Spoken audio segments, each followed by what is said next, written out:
Chosen one, before you say a single word back to your screen, I want you to receive something gently. The heaviness you have been carrying, the one that has been making your shoulders forward and your breath shallow for months, does not belong to you. It belongs to a season that has already ended in heaven, but has not been declared over yet on earth. And I believe today is the day it is being declared over. Because here is the truth nobody around you has had words for. The events you have been calling delays were not delays. The doors you have been calling closed were closed behind you. The friendships that have quietly faded were not failures of your love. They were the natural completion of an assignment that was always meant to end at this season. You have been grieving things that were finishing exactly on time, and what you have been feeling as restlessness, as guilt for wanting to leave, as the strange ache of being surrounded by familiar things that no longer feel like yours. That is not malfunction. It is a relocation announcement. Your spirit picked it up before your circumstances caught up. I am not going to spend this message convincing you. Something is shifting. You already feel it. I am going to spend it showing you exactly what is shifting, where you are being moved to, what your gift looks like when it activates at the new address, and what to release tonight, so you are light enough to walk through the door when it opens. I am going to be honest with you about what I cannot promise, and clear with you about what I can. Because by the end of this, you will not be asking, is something happening? You will be asking, what do I do next? And before we close, you will have that answer. Now, I want you to take one breath that goes a little deeper than the last few have gone. Just one. Because what you are receiving today is not a coincidence. If these words feel pointed, that is because they were aimed. You did not arrive at this video by accident. Out of every message available to you, in this exact moment, you stopped here. Something inside you recognized something inside this. And I want to honor that recognition by being completely straight with you. I am not here to teach you something brand new. I am here to confirm something you have been suspecting for a long time. You have been carrying a quiet knowing in your chest that your current address, your current job, your current circle, your current version of daily life was never the destination. It was the hallway, the waiting room, the aircraft circling the airport, because the runway was not yet clear. And the reason your spirit has been getting louder, not quieter, is because the runway is now clearing. I do not say that lightly. I am going to qualify everything in this message with honesty, because I refuse to be one more voice promising you a timeline. Only God knows. But I can say this with confidence. The pattern of how heaven moves, chosen people, from old places to new ones, is consistent across scripture, across history, and across the lives of people I have watched walk this exact transition. And the pattern is operating in your life right now. Before we go any further, I want to tell you exactly what you are about to receive in this message, because I respect your time, and I want you to know this is worth staying for. By the end of this, you will know the 5 specific signs that confirm you are mid-relocation right now, the kind of signs you have probably been dismissing as small, but which are not small at all. You will understand why your last several years were not wasted, and what your hidden season was actually building inside you. You will receive a 4-question test, simple enough to remember, that lets you tell the difference between a true God call and an exhausted personal impulse. You will walk through the door of your new home with me, and you will see, with specificity, what is waiting in 3 areas of your life. and you will leave with one practical practice you can begin tonight. Stay with me all the way to the end. Near the close, there is a moment I do not want you to miss, because something is going to be declared over you, and I have learned that those moments tend to be the ones the Father uses to seal what he has been saying for a long time. So, let us begin where you are, not where you wish you were, not where you used to be. Right where you are tonight, in this room, with this body, with this exact mix of tiredness and hope. The first sign that you are already being relocated is something most people miss, because it does not feel spiritual at all. It feels like a problem with you. It is the slow, strange shift in how you tolerate your own environment. Listen carefully. The same room you used to find peaceful now feels heavy. The same job that used to give you a sense of purpose now drains you in a way that no amount of rest fixes. The same conversations with the same people in the same places feel smaller than they used to. And here is the part that has been confusing you. Nothing has objectively changed. The room is the same square footage. The job is the same job description. The friends are still the same people. So you have been concluding something must be wrong with you. Hear me. Nothing is wrong with you. Your tolerance for that environment has not decreased because you have become difficult or ungrateful or impossible to please. Your tolerance has decreased because your resonance has decreased. You are no longer vibrating at the frequency that environment was designed to hold. The container has not shrunk. You have outgrown it. This is the most overlooked stage of divine relocation, and it is also the most painful, because in this stage, you start to suspect you are the problem. You start trying harder to be grateful for what you have. You start performing peace. You do not feel. You start questioning whether your discomfort means you are spiritually immature, or whether you are simply ungrateful for what others would die to have. Stop carrying that. What you are feeling is not ingratitude. It is misalignment. There is a profound spiritual difference between the two, and most people never get taught the difference, so they shame themselves for years over a signal they were supposed to be reading. Here is the reframe. Ingratitude says, "This is not enough." Misalignment says, "This is not mine anymore." Ingratitude wants more. Misalignment wants different. Ingratitude is a heart problem. Misalignment is a season indicator.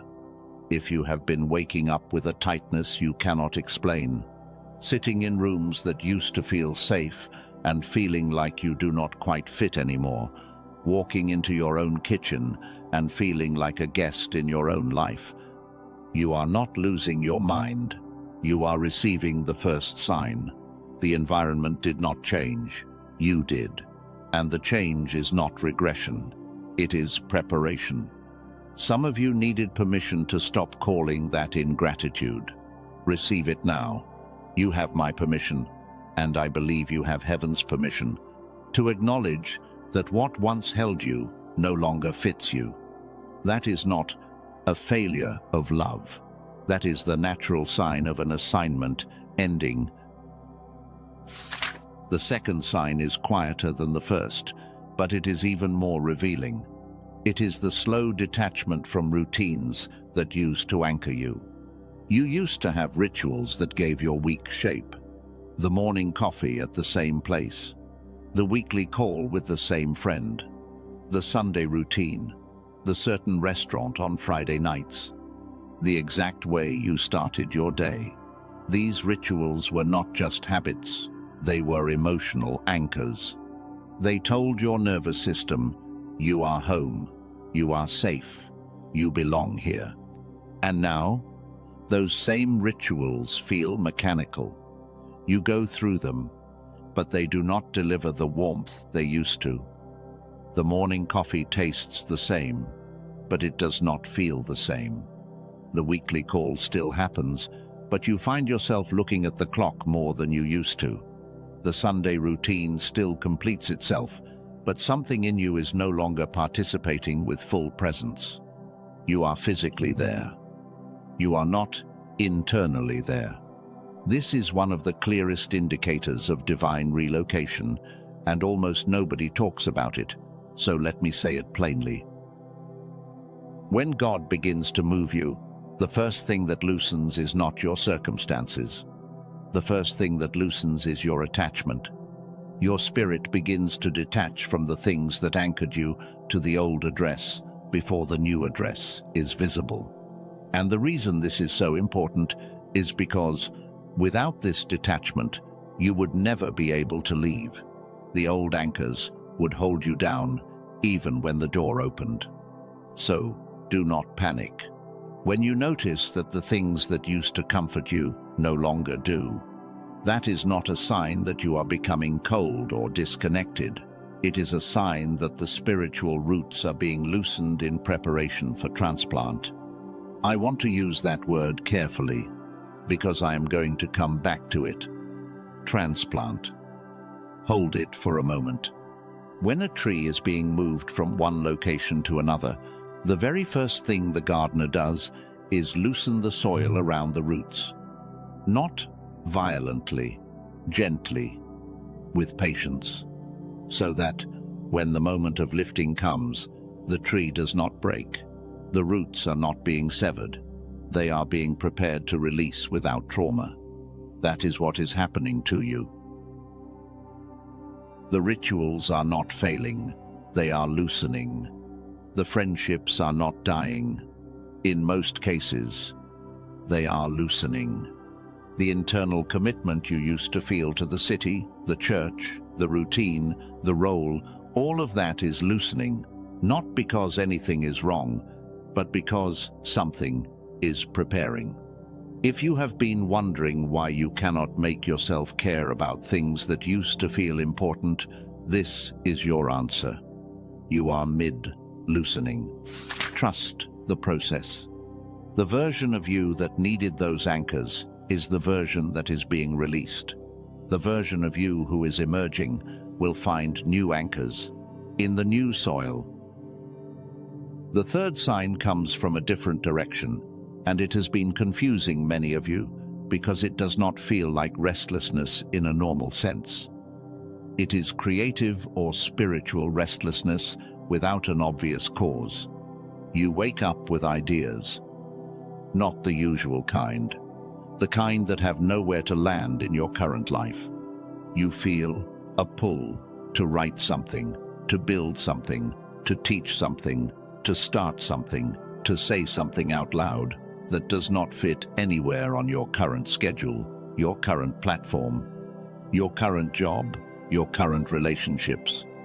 The ideas are too big for the current container, so you have been quietly suppressing them, telling yourself, maybe later, maybe when things settle down, maybe when I have more time, maybe when I figure things out. Listen to me. The reason those ideas have nowhere to land is not because they are unrealistic. It is because they are not meant to land here.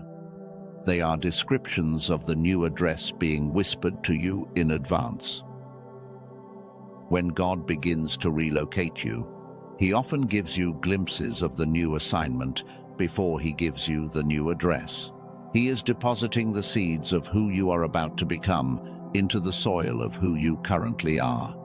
And those seeds will not germinate in the old soil. They are arriving with the new climate already encoded in them.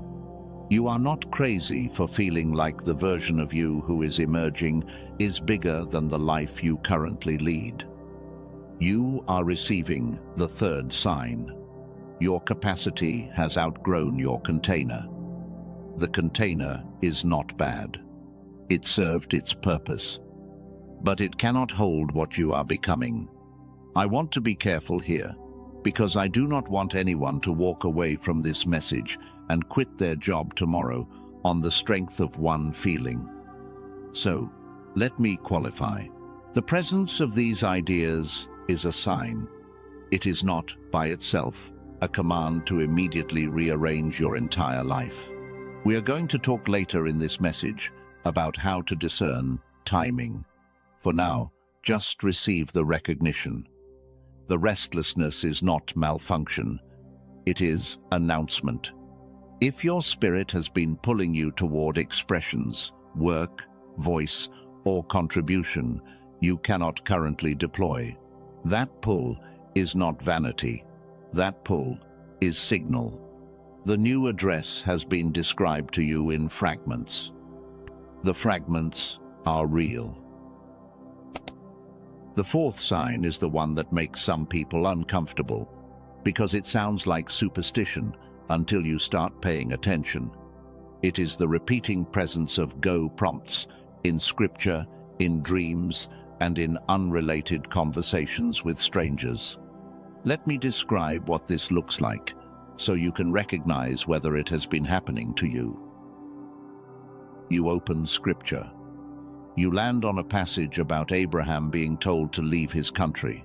The next day, you open it again, randomly, and you land on Ruth choosing to leave Moab. A week later, your eyes land on Joseph being moved from one place to another. Then, you hear a sermon about Nehemiah being called away from the palace. Then a stranger at the grocery store, for no reason at all, mentions to you that they recently moved cities and it changed their life. Then, a friend you have not spoken to in 2 years texts you out of nowhere and tells you about a place they think you would love. Then, you have a dream about a house you have never been in a city you have never visited, and you wake up feeling oddly homesick for it. You have been writing all of this off as coincidence. Stop writing it off. Heaven uses repetition because earth uses dismissal. The first time something appears, you ignore it. The second time, you notice but you doubt. The third time, you start to wonder. The fourth time, the pattern becomes undeniable. By the time you have received it from 5 different unrelated sources, what you are looking at is no longer coincidence. It is curriculum. The Father is not subtle when he is preparing to relocate one of his own. He arranges confirmations across every channel he has access to. Scripture, dreams, strangers, friends, songs, even random advertisements that make you pause. He is doing this on purpose. He is making sure you cannot miss it. He is making sure that, when the moment to step comes, you will not be able to say, "I did not know." Now, hold something with me for a moment. I know some of you are wondering, what if I am projecting? What if I am seeing patterns because I want to see them? That is a very fair question, and it is the question that separates people who walk into divine relocation with grace from people who walk into impulsive relocation with regret. We are going to answer that question in detail later, with a 4-question test that I have watched protect people from making moves they were not actually called to make. So, hold that question. Do not dismiss the pattern just because you cannot yet verify it. We will give you the verification framework. For now, simply notice. The 5th sign is the most external of the 5, and it is the one most people only recognize after the fact.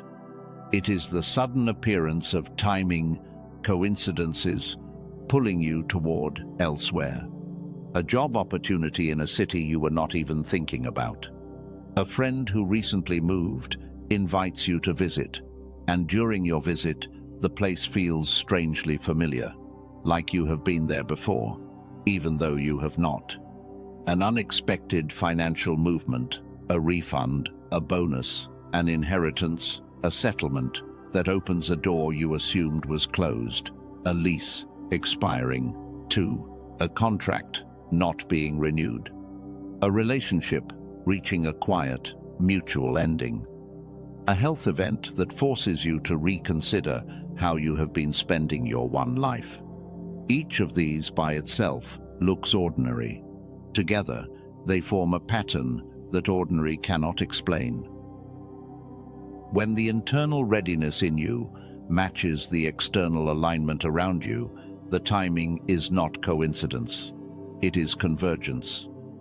Heaven does not just prepare your spirit for relocation. Heaven prepares your circumstances. The two streams meet, and when they meet, that meeting is the announcement. I have watched this in person. I have watched people who, for years, felt stuck in a specific city or a specific role, and then, within a span of 3 or 4 months, every single one of these external alignments arrived together. The job offer, the lease ending, the unexpected provision, the quiet end of a relationship that had run its course. They thought it was bad luck arriving all at once. It was not bad luck. It was clearance. The Father was clearing the runway. I want to qualify this carefully too. Not every closed door is a relocation announcement. Sometimes a closed door is just a closed door. Sometimes a financial pressure is just a financial pressure. The way you tell the difference is by looking at the convergence. 1 sign is just life. 2 signs is interesting. 3 signs is a pattern. 4 or 5 signs in close succession, especially when paired with internal restlessness and creative pulling, is what Scripture would call a kairos moment, the timing of God. If you have been experiencing this kind of convergence, you are not unlucky. You are being moved. I want to say something now that I want every one of you to hear, because some of you have been carrying these 5 signs for months or years and have been interpreting them as evidence that something is wrong. Hear me clearly. What you have been experiencing is not breakdown. It is breakthrough that has not yet visibly broken through. The internal phase of relocation is the longest, the loneliest, and the most misunderstood phase of the entire journey. And most people, when they are in it, conclude that they are losing their grip on their life. You are not losing your grip. The grip is being loosened, on purpose, by hands that know exactly what they are doing. I told you a moment ago, I wanted to come back to a word, and now I want to come back to it. The word is transplant. I want to take a few minutes to walk you through this image, because I have found that once you see your life through this metaphor, it changes how you carry the next year of your life. When a master gardener decides to move a mature tree from one location to another, the gardener does not walk over with an axe and start chopping. The gardener begins, weeks or even months in advance, by gently loosening the soil around the roots. The tree does not know it is happening. From the outside, nothing looks different. The tree still stands. The leaves still grow. But underneath the surface, things are changing. The roots, which have been gripping the soil for years, begin to release their grip. Not because the soil has become bad, not because the tree has been rejected, but because the roots cannot be transplanted into deeper, richer soil if they are still wrapped around old rocks. So the rocks have to be gently removed. The grip has to be gently softened. The attachment has to be quietly reduced. This phase is what you have been living. Everything in your life that has been quietly loosening has been loosening for this reason. The friendships, the routines, the sense of belonging, the certainty about your career, the comfort with your environment, all of it has been loosening because the roots have to release before the lift can happen. If the loosening had not happened first, the lifting would have torn you. The Father is not in the business of tearing his chosen ones. He is in the business of moving them carefully. So the loosening has to come first. Some of you have been resisting the loosening. You have been gripping back. You have been trying to make your old anchors hold the way they used to. And the harder you have gripped, the more painful the loosening has become. I want to give you permission right now to stop fighting the loosening. You are not abandoning anything. You are not betraying anyone. You are not failing the season you are in. You are participating in the preparation that has to happen before the next chapter can begin. The next phase, after loosening, is lifting. We will get to that in this message. But before lifting, the roots have to be ready to release, and the soil at the new location has to be ready to receive. Both of those things are happening right now. You can feel one of them, the loosening. You cannot yet see the other one, the preparation of the new soil, but it is happening. Heaven does not lift a tree without preparing the new ground first. So, if you are in the loosening phase, you are exactly on schedule. There is nothing wrong with you. There is nothing wrong with your life. There is nothing wrong with your faith. You are mid-transplant, and the most important thing you can do in this phase is to stop gripping. Hold that. Stop gripping. Trust the hands. I am going to come back to this metaphor. In every part of this message, we will see the lifting. We will see the in-air phase, which is the scariest. We will see the replanting. We will see the new soil. And, by the end, we will see the bearing of new fruit. But for now, in this part of the message, just settle into one truth. The loosening is preparation, not punishment. The loosening is love, not loss. Now, I want to share something with you that some of you have been quietly experiencing and that almost no one has had the language to describe. It has to do with what is happening to your nervous system during this transition, and I am going to come back to it in detail much later. For now, just receive the seed of it. When you have been in one environment for a long time, your body, especially your brain, gets calibrated to the energetic frequency of that environment. The people you spend time with, the routines you keep, the spaces you inhabit, all of it leaves a kind of imprint on your nervous system.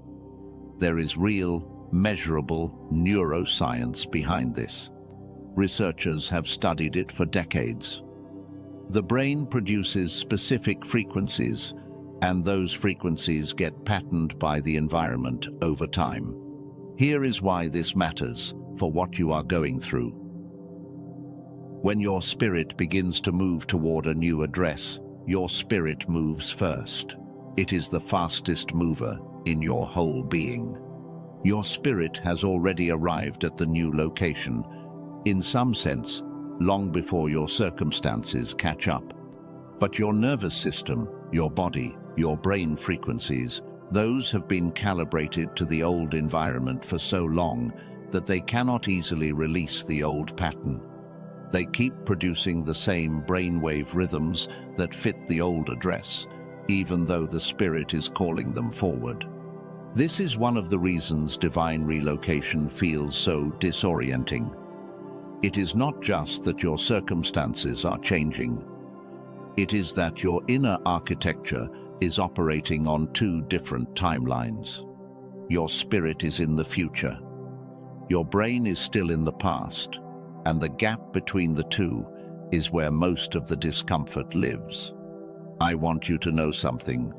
There is a way, a measurable, scientifically supported way, to help your body catch up to where your spirit has already moved.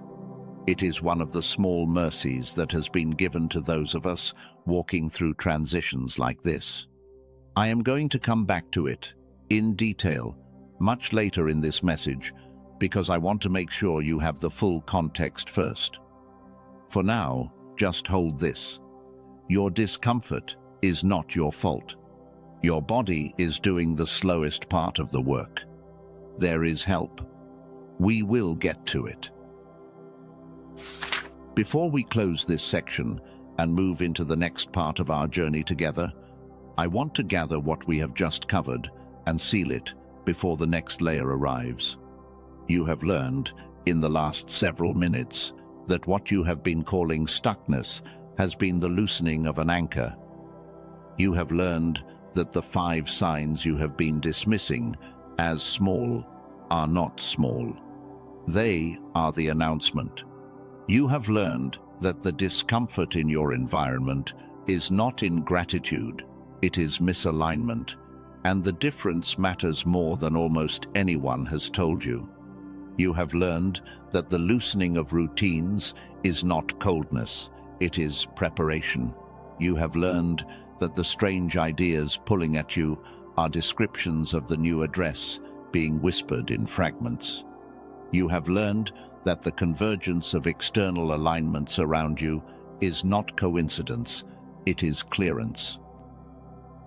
And underneath all of it, you are beginning to see your life through the eyes of a master gardener, instead of through the eyes of a confused homeowner. You are not failing, you are mid-transplant. The hands moving, you know what they are doing. The new soil is being prepared even now. Your job in this phase is not to fight the loosening. Your job is to let go of the rocks. But there is a question that I know is sitting underneath everything I have just said, and I want to bring it forward now, because it matters. And we are about to enter the part of the message where we answer it directly. The question is this: if God has been planning to move me all along, why did he keep me at the old address for so long? Why all those years of feeling stuck? Why all those years of trying and failing? Why all those years of feeling like nothing was working, when, apparently, the relocation has been the plan all along? Was that wasted time? Was I forgotten? Did I miss something I was supposed to do? Hear me. None of it was wasted. Not a single year. Not a single day. Not a single tear. Not a single prayer that felt like it hit the ceiling. Everything you went through at the old address was part of the preparation for the new one. There were specific things being built in you that could only be built in that exact environment, with that exact pressure, with that exact silence, with that exact loneliness. And in the next part of this message, I am going to walk you through exactly what was being built. I am going to show you why the wilderness was necessary. I am going to give you the ancient story that maps onto your story, almost line for line. And I am going to share with you a moment that I believe heaven is wanting to speak directly into the part of you that has been carrying this question for too long. Do not turn away. The next several minutes are some of the most important you will receive tonight, because you cannot fully step into the new address until you have made peace with the old one. And making peace with the old one requires understanding what it was actually for. So, take a breath, settle in. We are about to walk back through your last several years, but this time with the eyes of someone who knows what was actually happening.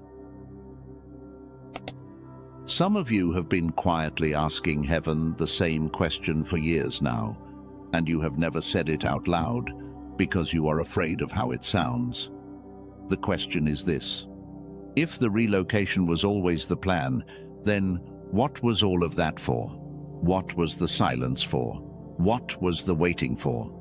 What was the watching everyone else move forward while you stayed in the same room with the same walls and the same questions for? What was the part where you cried out and felt like nothing was answering back? I am not going to give you a clean, polished answer that erases the weight of those years. That kind of answer is the answer of someone who has never lived inside a long wilderness and I will not insult you that way. What I will give you is the truth I have come to believe, the truth that I have watched bring real rest to people who carried this question for a very long time. The truth is this: the years at the old address were not waste, they were forge. There were 3 specific things being built in you during that long, quiet season. 3 things that could only be built where you were, with the exact pressure you were under, with the exact silence you endured, with the exact loneliness that almost broke you. I am going to walk you through all 3 of them. Then I am going to take you into the oldest relocation story in Scripture, because that story has been mapping onto your story almost line for line, and seeing it will give you a peace that no modern words by themselves can manufacture. And then, before this section closes, I am going to share with you a moment that I believe heaven is wanting to speak directly into the part of you that has been carrying the question for too long. Stay with me. The next several minutes are not going to feel like content. They are going to feel like return, like you are walking back through a long hallway in your own life, but this time with someone who can name the doors that you walked past in confusion the first time. If you have been carrying any sense of failure about the last few years, anything that whispers, you should have done more by now, you should have been further along, other people are ahead of you, you missed something, you were forgotten, I want you to set that down just for the next few minutes, not forever. We will pick it up if it still feels true at the end. But for the duration of this section of our journey, set it on the floor. You cannot receive what I am about to walk you through if you are still gripping that. Now, with that down, let us look at what was actually happening in those years, because once you see it, you will not see your past the same way again, and once you stop seeing it the way you used to, you will start carrying yourself differently into the next chapter. The first thing that was being built in you during the long season is the thing that Scripture and history both call the most fragile and the most important asset a chosen one carries. It is your identity, and specifically, the part of your identity that can only form in hiddenness. There is a reason heaven hides certain people for long stretches of their lives, and once you understand the reason, the entire wilderness reframes itself. The reason is simple, and it is something that almost nobody in our generation talks about, because our generation worships visibility. Our generation has been trained to believe that if something is good, it should be seen. If a gift is real, it should be on display. If a calling is true, it should be producing results that everyone can witness. But that is not how heaven thinks about identity.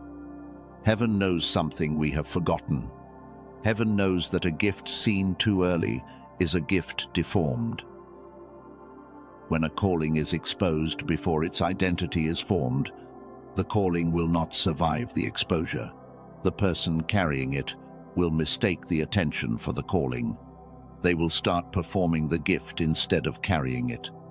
They will start building their identity around the response to the gift instead of around the gift itself. They will become addicted to being seen, and what could have been a long, deep, faithful life of impact becomes a short, anxious, performing imitation of impact.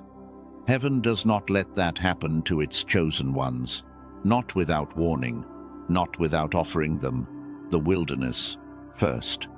So when you have been carrying a real gift, when you have been carrying a real calling, when there is something inside you that heaven intends to use for the long arc of your life, what heaven often does first is put you somewhere where the gift cannot be seen, where the calling cannot be performed, where the impact cannot be measured, where there is no audience to applaud you, and no platform to deploy you.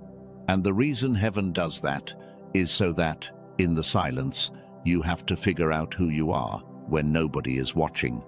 Because that, it turns out, is who you actually are.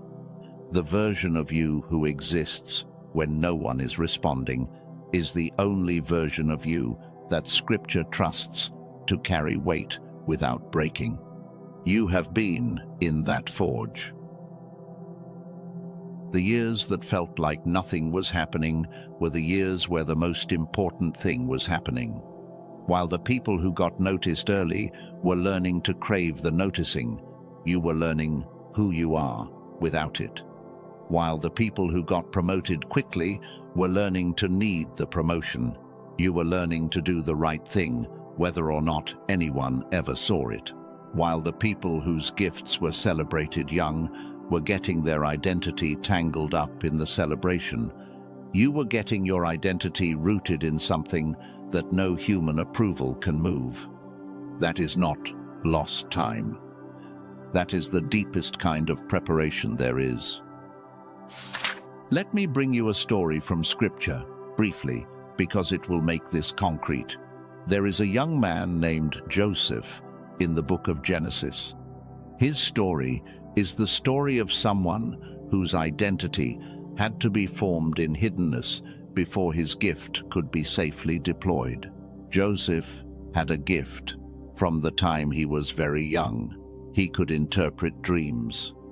He could see what heaven was doing in patterns that other people missed. And when Joseph was young, his gift was visible. He had the coat. He had the dreams. His brothers knew. His father knew.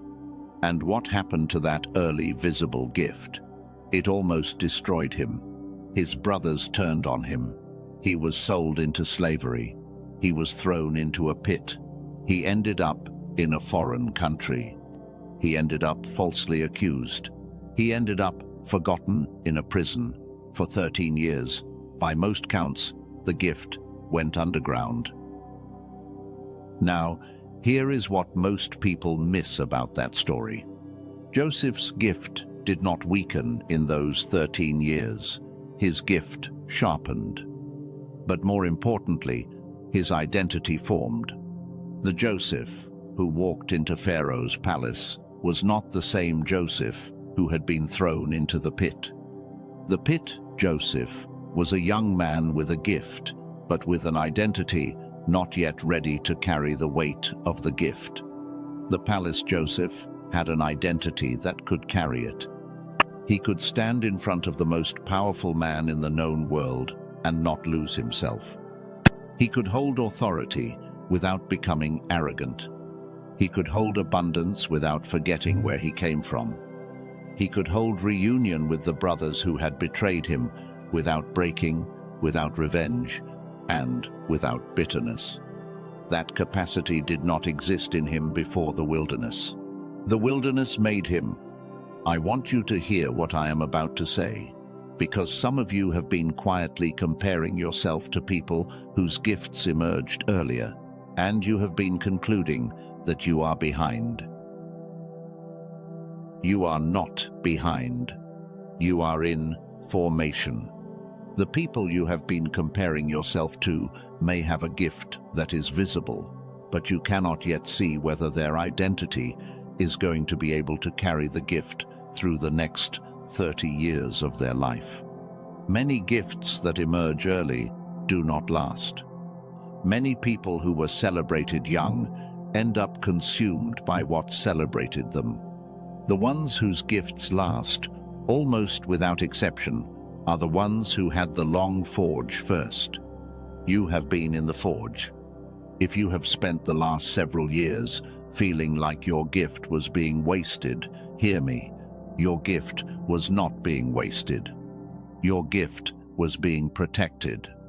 Heaven was building the inner structure that will let you deploy that gift without it deforming you. The hiddenness was not rejection. The hiddenness was insurance. It was the Father saying, I will not let this calling be exposed before the person carrying it is ready. because I love both the calling and the carrier, too much to lose either one of them. You have been loved every single day of the wilderness, even on the days you could not feel it. Especially on the days you could not feel it. Some of you, right now, are feeling something soften in your chest. Maybe a tightness you have been carrying for months has just released a little bit. That is real. That is heaven beginning to lift the shame that has been sitting on top of years that were never shameful. You can let that happen. You do not have to fight it. You do not have to be suspicious of it. The lies you have been carrying have been many. Let me name a few of them so you can see whether you have been carrying them. Maybe a lie has been telling you that other people figured something out. You did not. And that is why their lives are working and yours feels stuck. Hear me. They did not figure something out. They are on a different timeline with a different formation and a different assignment. Their wilderness may come later, in a way you will not see, or they may not be carrying what you are carrying. Either way, their pace is not your evidence. Maybe a lie has been telling you that you must have done something wrong, made some specific decision that put you behind, and if you could just identify it, you could fix it and catch up. Hear me. Almost none of you have a single decision that is responsible for the season you are in. The season you are in is curated, and it is held together by a hand that is not your own. The energy you have been spending trying to find the moment you went wrong has been energy spent trying to find a fault that is not there. Maybe a lie has been telling you that you should have been further along by now, and that this stage of your life looks like failure compared to where you imagined you would be. Hear me. The version of your life you imagined was the version of your life that was visible to the version of you imagining it. And that version of you did not have access to the wisdom you have now. You imagined a life designed by someone who did not yet know what you needed. The life that has been forming around you, instead, has been designed by someone who did know. Each of those lies has weight.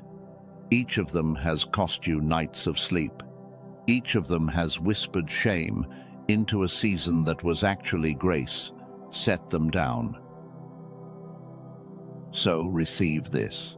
The first thing that was being built in you during the long season was the kind of identity that survives elevation. You have it now. The proof is in the fact that you are still here, still listening, still believing after all of it. The wilderness did not break you, it built you. And whatever address heaven is moving you toward, you are now able to enter it as someone who knows who they are without needing the new address to define them. That is power. That is the rarest kind of power. And you do not have to earn it. You already have it. The second thing that was being built in you during the long season is something that does not feel like a building at all when you are inside it. It feels like loss. But it is one of the most important parts of the preparation, and I want to walk you through it carefully, because most people misunderstand it for years and carry unnecessary grief about it for decades. The second thing that was being built in you is what Scripture quietly calls the clearing, the relational clearing. Some of the people who used to be in your life are not in your life anymore, and some of them did not leave dramatically. They just faded. Calls became less frequent. Texts became shorter. Plans stopped being made. Birthdays got remembered and then forgotten. You used to have a circle, and somehow, without anyone announcing it, the circle has thinned out. There are people you used to spend every weekend with whom you have not seen in over a year. There are people who, if you are honest, you would not even know how to text right now without it feeling forced.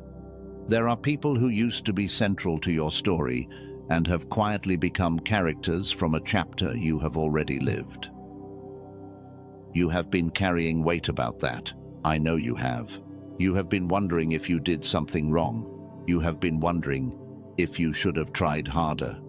You have been wondering if you are becoming cold or selfish or someone who does not value relationships the way you used to. Some of you have been quietly grieving people who are still alive because the version of the friendship that used to exist no longer exists. Hear me, because this is the part that almost nobody gets told. The fading of those relationships was not a failure of your love. It was the natural completion of an assignment. Some relationships are designed by heaven to be permanent. Most relationships are designed by heaven to be seasonal.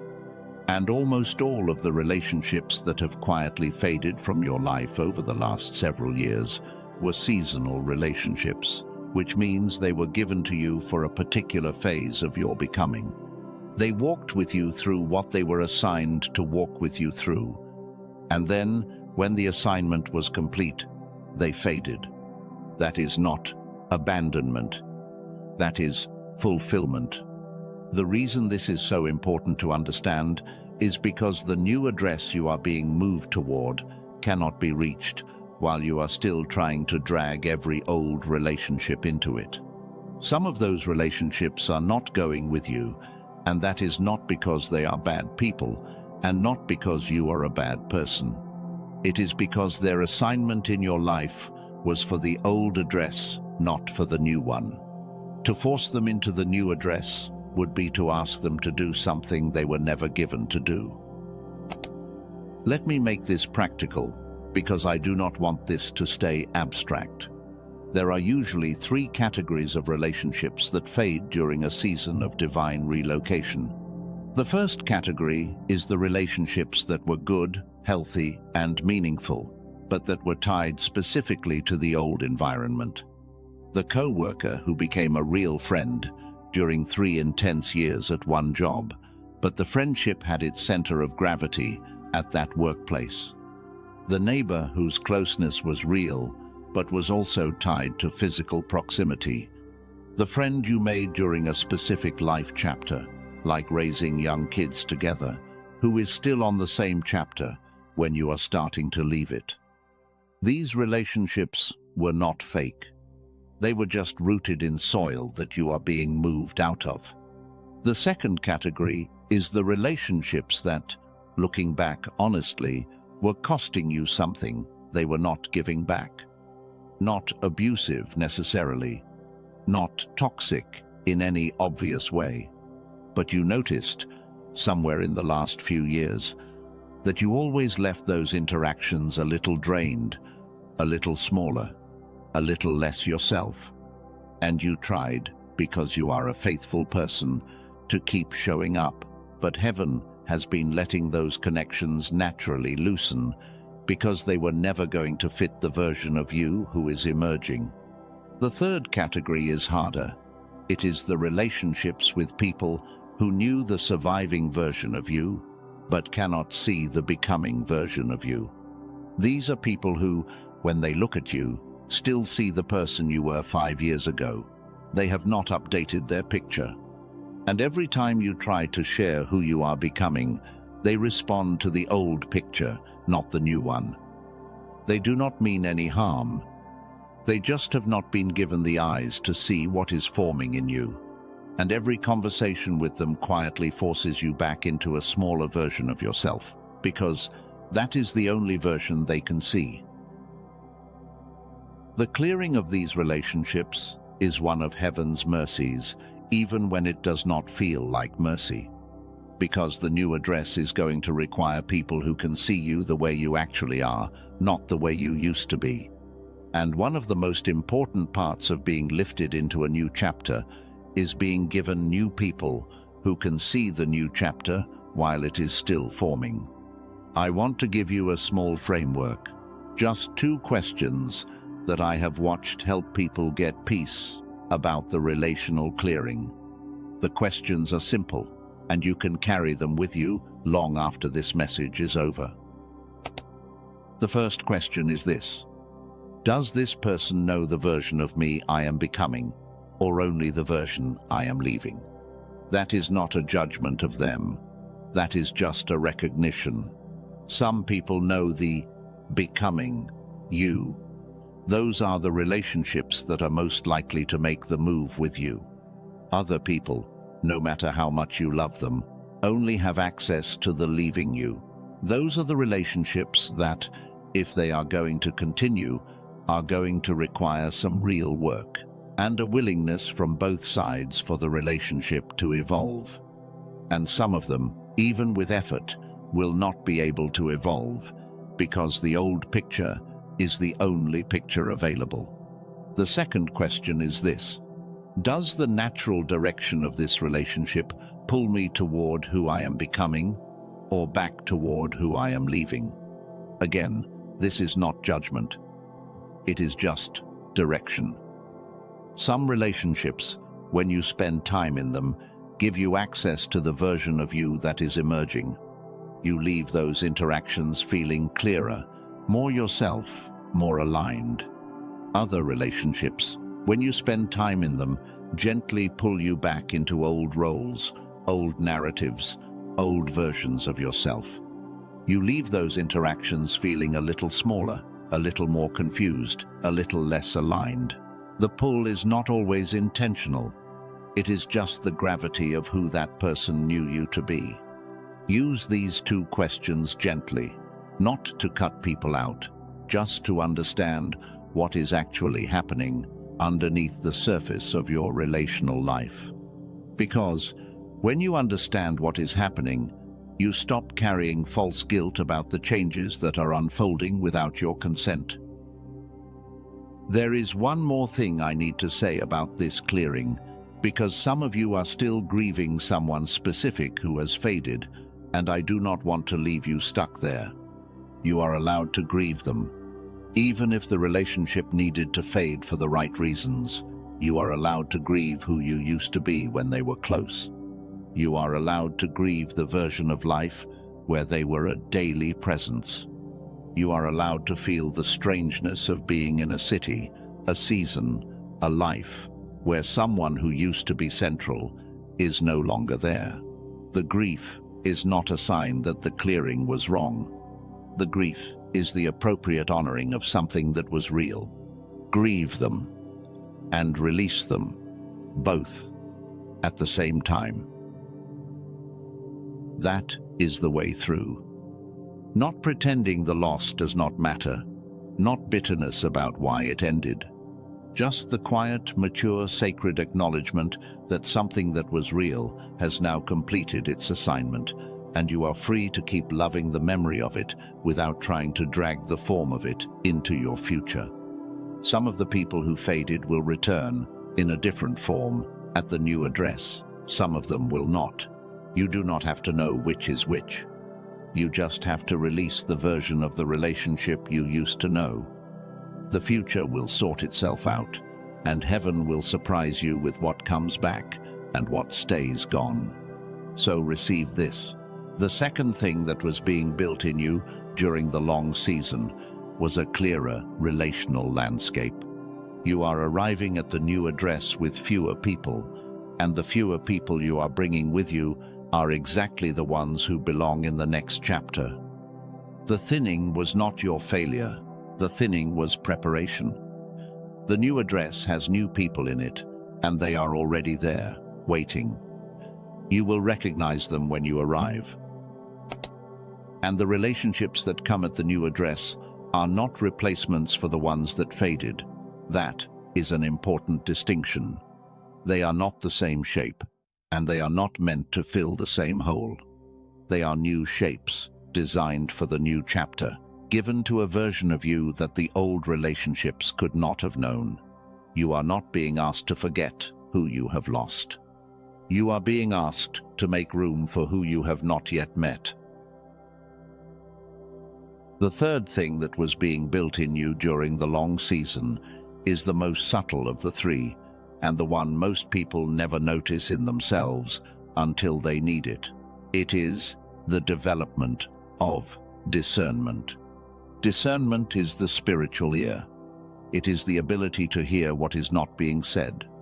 It is the ability to sense, in a room, or in a conversation, or in a decision, what is actually true, underneath what is being presented. It is the ability to read patterns that other people miss. It is the ability to know, before you can explain it logically, that something is off, or something is right, or something is shifting.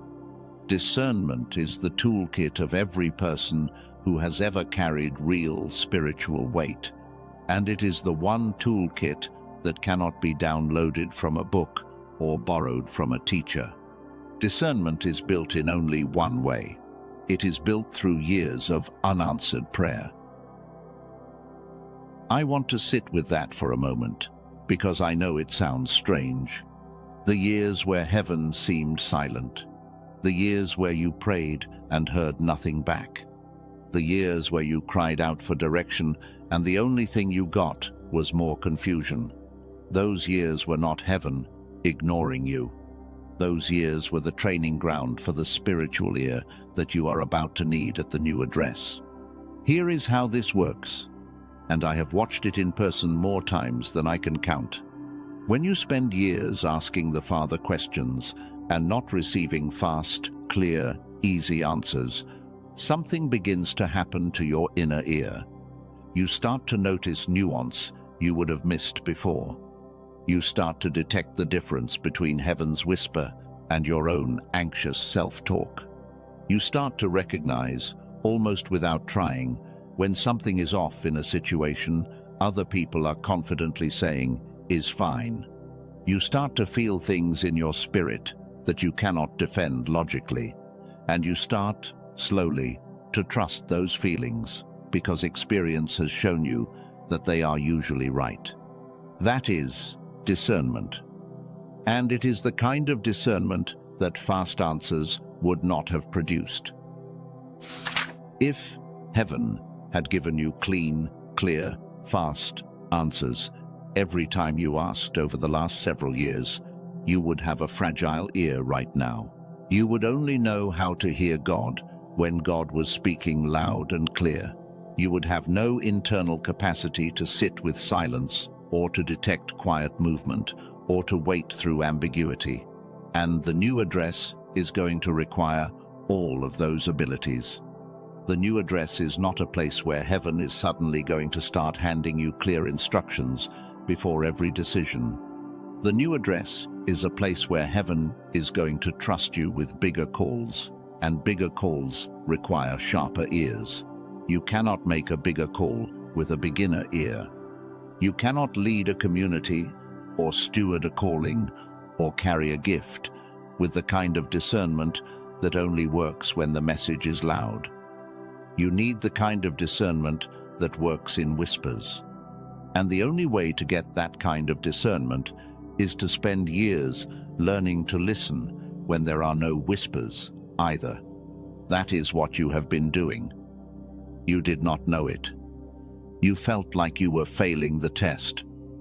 But the silence was the test, and you have been passing it longer than you realized. The fact that you are still here, still seeking, still listening, still believing, even though the answers were slow and the road was long, is itself the proof that the discernment has been forming. People without formed discernment do not stay. They abandon the seeking the moment the answers stop coming fast. You stayed. The staying is the evidence. Hear me on this. The discernment that the wilderness gave you is not for the wilderness. It is for the new address. The Father did not invest years training your ear so that you could keep using it on questions that no longer matter. The Father trained your ear because the assignment ahead of you requires that ear. The decisions you are going to be asked to make at the new address are not going to come with manuals. They are going to come with whispers. And only the trained ear hears whispers. Some of you, right now, can already feel the difference. You can walk into a room and read it within seconds. You can hear a conversation and pick up on what is not being said. You can look at a decision in front of you and feel, almost before you can articulate why, whether it is yours or not. That is not coincidence. That is the gift the wilderness gave you. I want you to honor that gift. Stop apologizing for being intuitive. Stop apologizing for sensing things other people do not. Stop apologizing for the strange knowing you carry, that you cannot always defend with logic. That knowing was given to you on purpose. It was forged through years of crying out into apparent silence and learning, slowly, that silence is also a form of speech. Heaven was speaking the whole time, just not in the language you expected. The language was the slow shaping of your ear. The language was the gentle removal of false certainties. The language was the gradual rewiring of your internal compass, so that, by the time you arrived at the new address, you would not need a loudspeaker. You would be able to hear what was being said in the quiet. So, when you find yourself, in the coming season, making decisions other people cannot understand, knowing things you cannot explain, and walking past opportunities that look exciting on the surface but feel wrong in your spirit, do not apologize for it. That is the wilderness paying out. That is the deposit becoming visible. That is the part of you that was built in the silence finally getting to do its job. The third thing that was being built in you during the long season was the spiritual ear that the next chapter requires. You have it now. You earned it the long way. And nobody can take it from you because nobody else paid for it. Now, I want to take you somewhere. We have walked through the three things that were being built in you during the wilderness. The identity that survives elevation, the relational landscape that fits the new chapter, the spiritual ear that hears whispers. All three of those have been forming in you, slowly, faithfully, in the years that felt like nothing was happening. And I have spent the last several minutes naming them with modern words, because I wanted you to recognize them in your own life. But there is an older language for what has happened to you. A language that predates psychology, predates self-help, predates every modern framework I could give you. A language that was being spoken about people like you almost 4,000 years ago. And I want to take you into that language now, because it is the language Scripture itself uses to describe what you have been living through.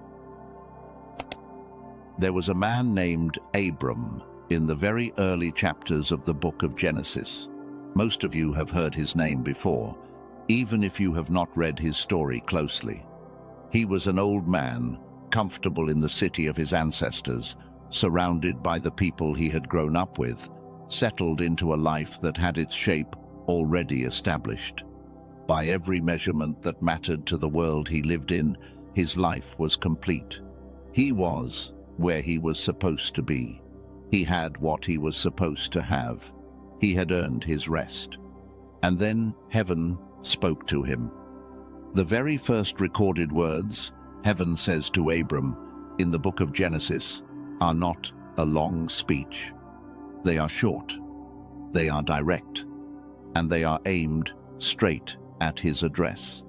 In the original Hebrew, the words are these. Lek leka. That is how it sounds. Two short words. Lek leka.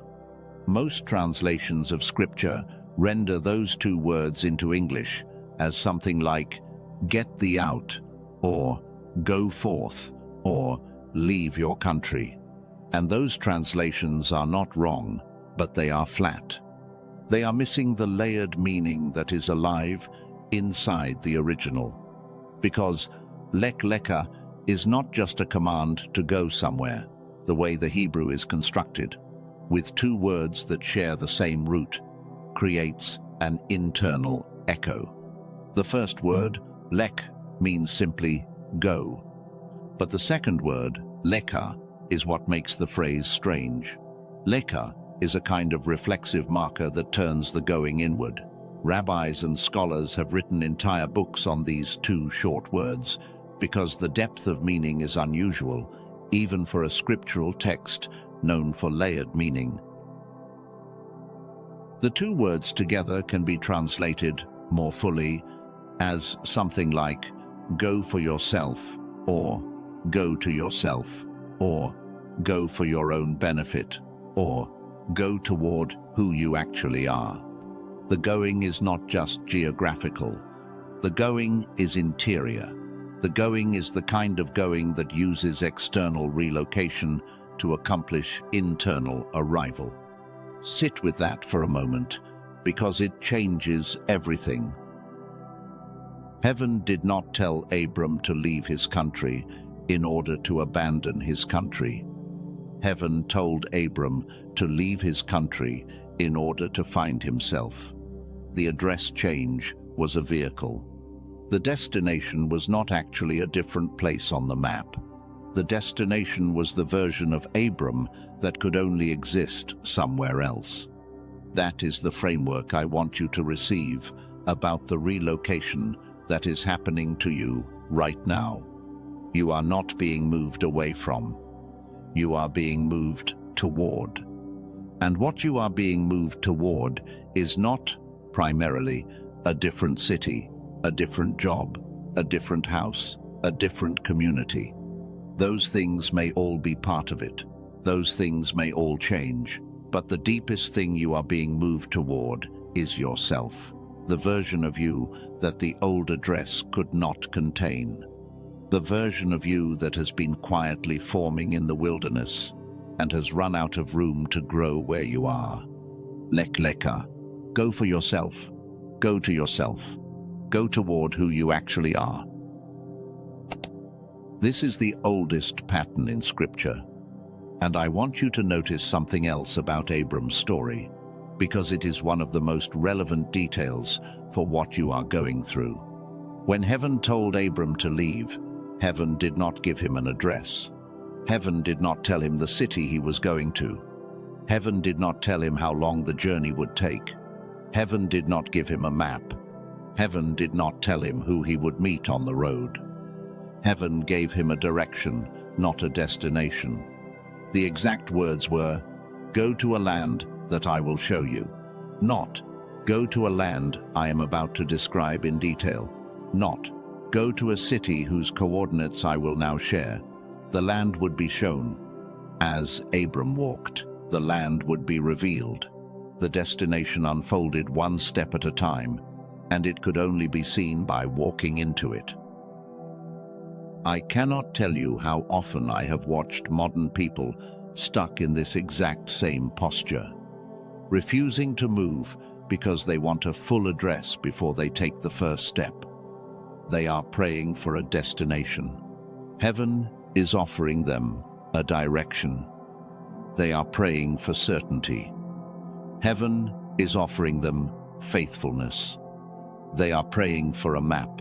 Heaven is offering them the next single step, and the promise that, after that step, the next one will become clear.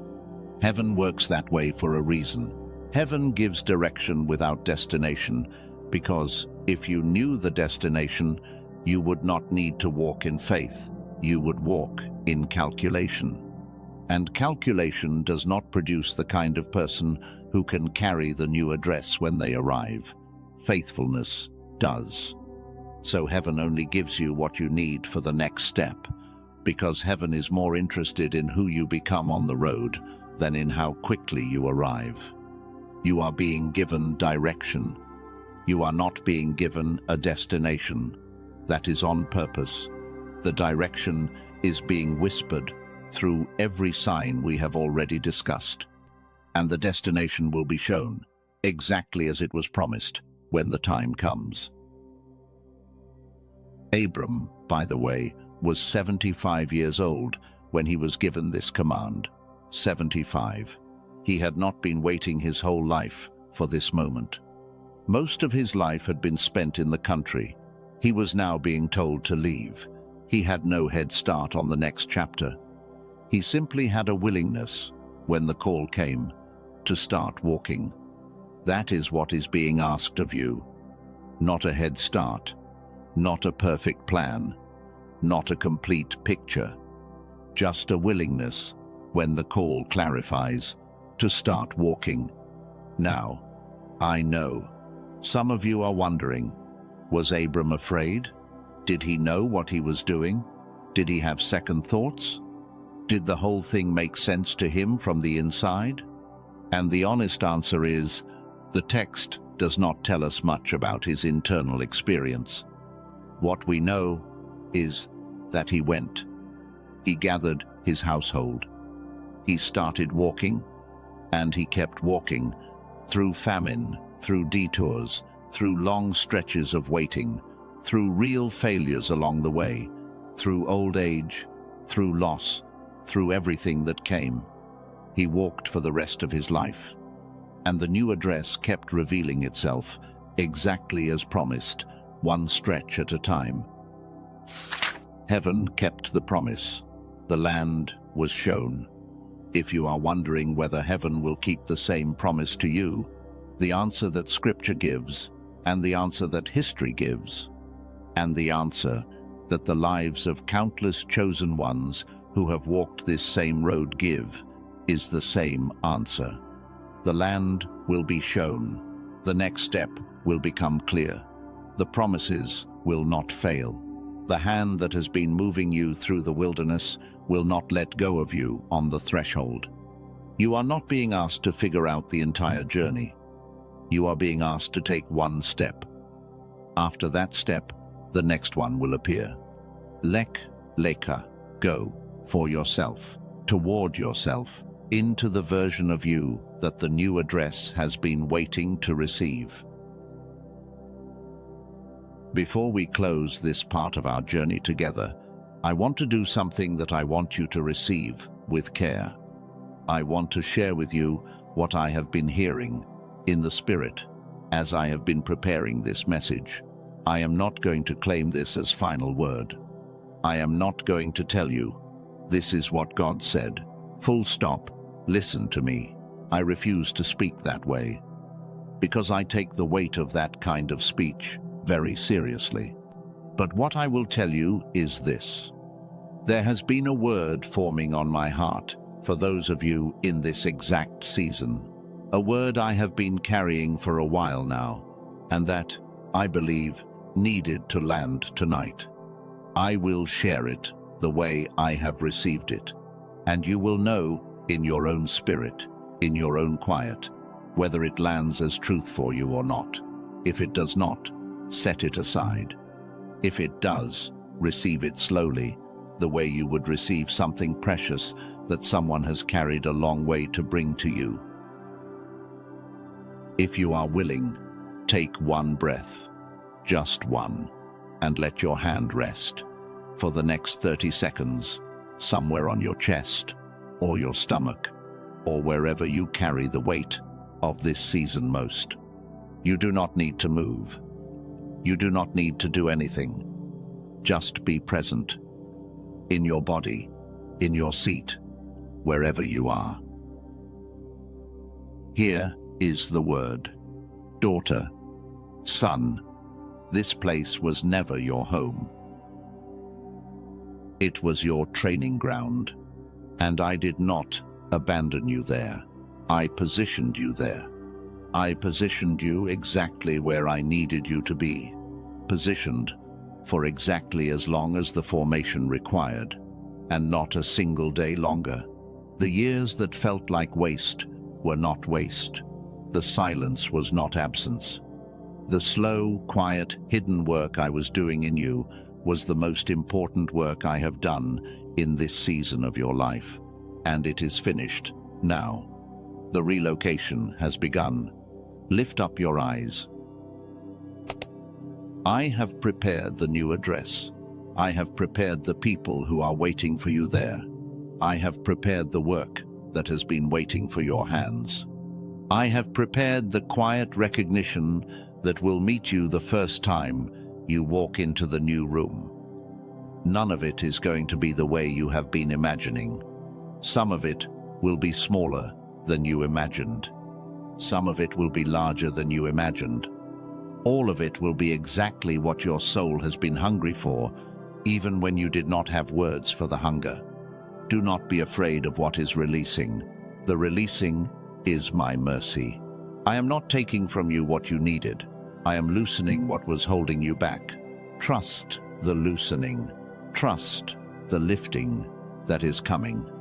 Trust the in-between phase, when you can feel that the old has ended and the new has not yet begun, because that phase is the most important phase, and I will not lose you inside it. I have not lost a single one of mine in the in-between. I will not start with you. That is the word. I am going to ask you to do something with it. I am going to ask you not to analyze it for the next 20 seconds, not to evaluate it, not to test it against your theology, or your past, or your skepticism. Just let it sit in the place where you carry the most weight, and let it land or not land on its own. I am going to be quiet for a few seconds, and you are going to do nothing. If something inside you just softened, that is heaven witnessing itself in you. If something inside you stayed tight, that is also fine. Some of you needed to receive that. Some of you needed to hear it, but not be ready to receive it yet. Both are fine. The word does not stop being true, depending on whether you accepted it tonight. I am going to step back into my own voice now. I am going to keep walking with you. We have more ground to cover, and there is one question still sitting between us that we have not answered yet. But before we go on, I want you to know that whatever you just felt, whatever you just released or did not release, you are not alone in this. You are not being moved without being held. The same hands that moved Abram, that moved Joseph, that moved Ruth, that moved every faithful person across the long history of heaven's chosen, are the hands that are moving you. You are in good company, and you are in good hands. Now, the question that has been sitting underneath everything I have just said is the question I want to bring forward, because we are about to step into the part of this message where we answer it directly. And it is one of the most important questions you can carry into the rest of your life. The question is this: how do you tell the difference between a true call from heaven and your own restlessness? This is not a small question. This is the question that separates people who walk into divine relocation with grace from people who walk into impulsive relocation with regret. This is the question that, if you do not have a clear answer to it, you will be at the mercy of every passing emotion for the rest of your life. And the answer to it is not feel-based. The answer to it is structured. I have watched people over the years who were genuinely being called by heaven into a new chapter, and who got it right. They moved at the right time, in the right direction, with the right heart, and the new chapter became everything heaven had promised. And I have watched people who confused exhaustion for direction, who confused boredom for restlessness, who confused a hard season for a season that was supposed to end, and who made moves they later regretted. The difference between those two groups was not faith. Both groups had faith. The difference was discernment about timing and direction. In What Comes Next, I am going to give you a tool that I have watched to protect people from making moves they were not actually called to make. It is a simple framework. 4 questions. Easy to remember. Easy to carry with you for the rest of your life.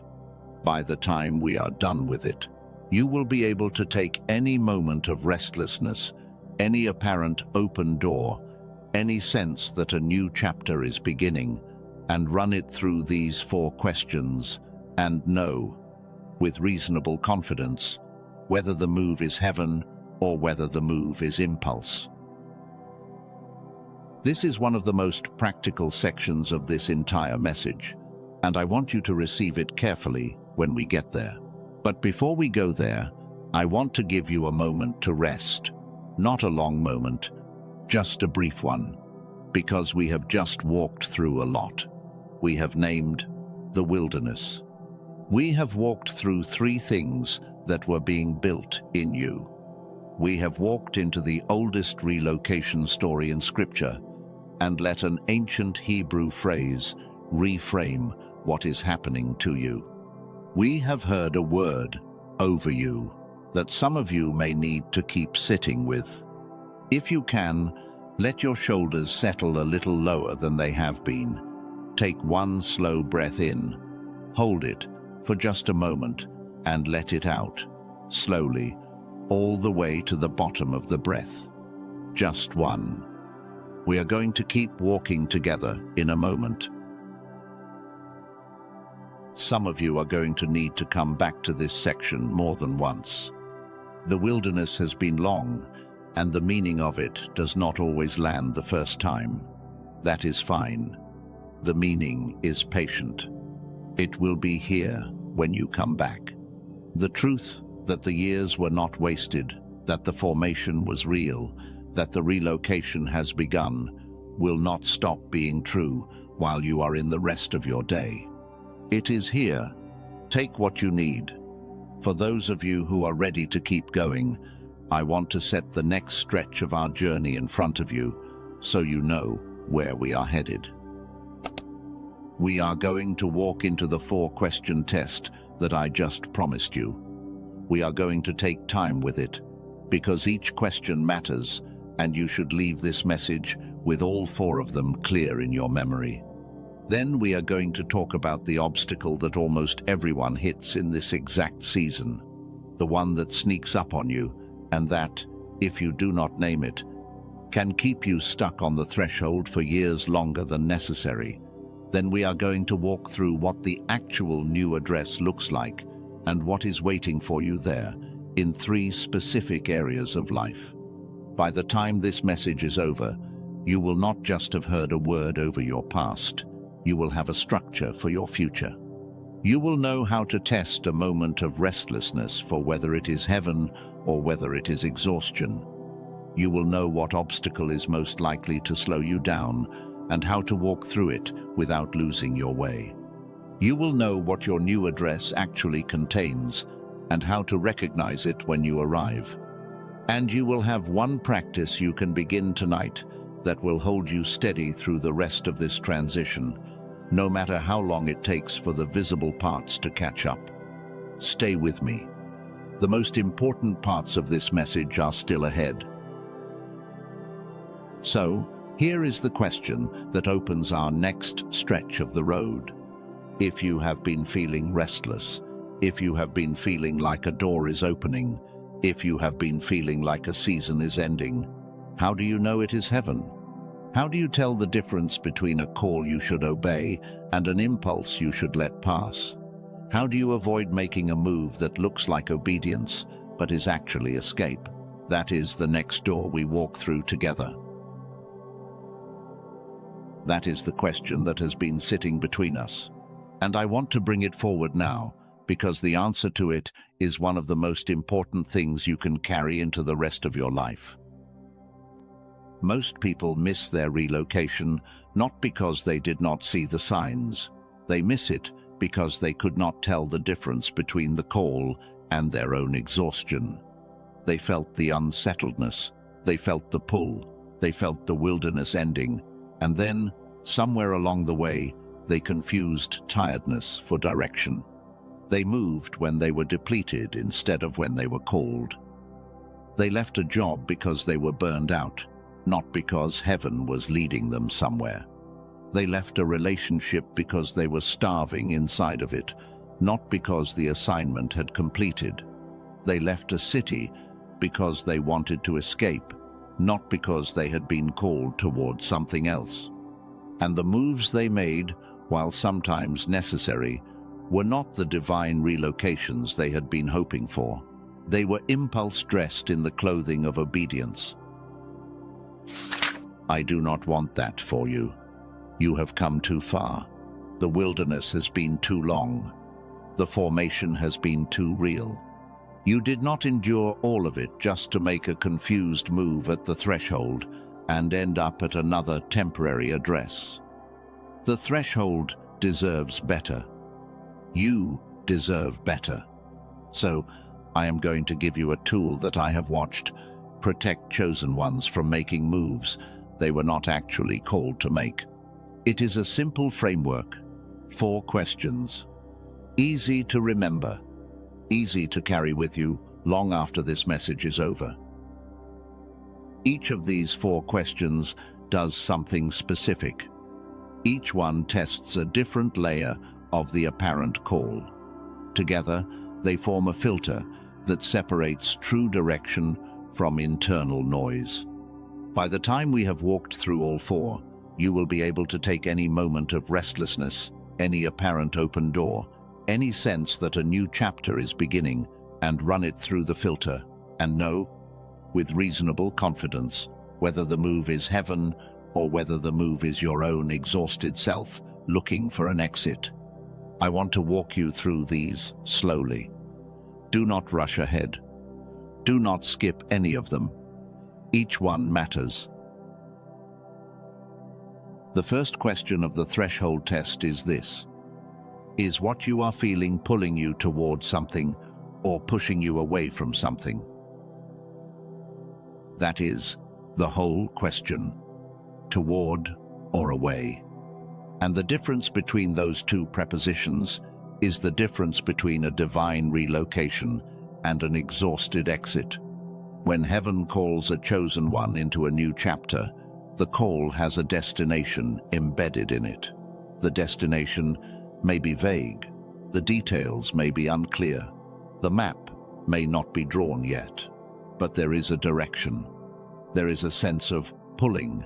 There is something on the other side of the threshold that is reaching out, even if you cannot yet name what is reaching. The pull is forward. The pull is toward. Abraham felt that pull. The text says he was called to a land that he would be shown. He did not know the city. He did not know the country. He did not know the people who would meet him. But he knew the direction. He knew there was a somewhere. The somewhere was being prepared. The somewhere was waiting. He was being pulled toward it, even if the pulling looked like leaving from the outside. Impulse moves work the opposite way. Impulse moves are not characterized by a clear pull toward a destination. They are characterized by a desperate push away from where you currently are. The center of gravity is the old place. The new place is undefined, vague, unmapped, almost non-existent in your imagination. When you picture the move, almost all of your imagination is filled with the relief of leaving. There is little or no image of where you are going. The going is just somewhere else, anywhere else. Not here. That is the marker.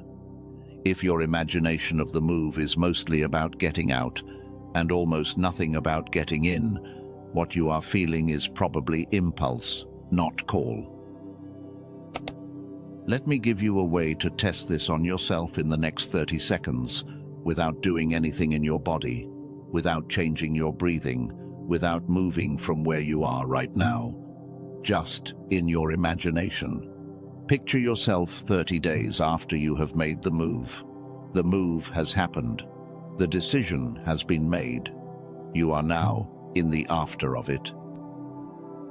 Now, look around the picture. What is filling it? Are you mostly seeing the relief of having escaped the old place?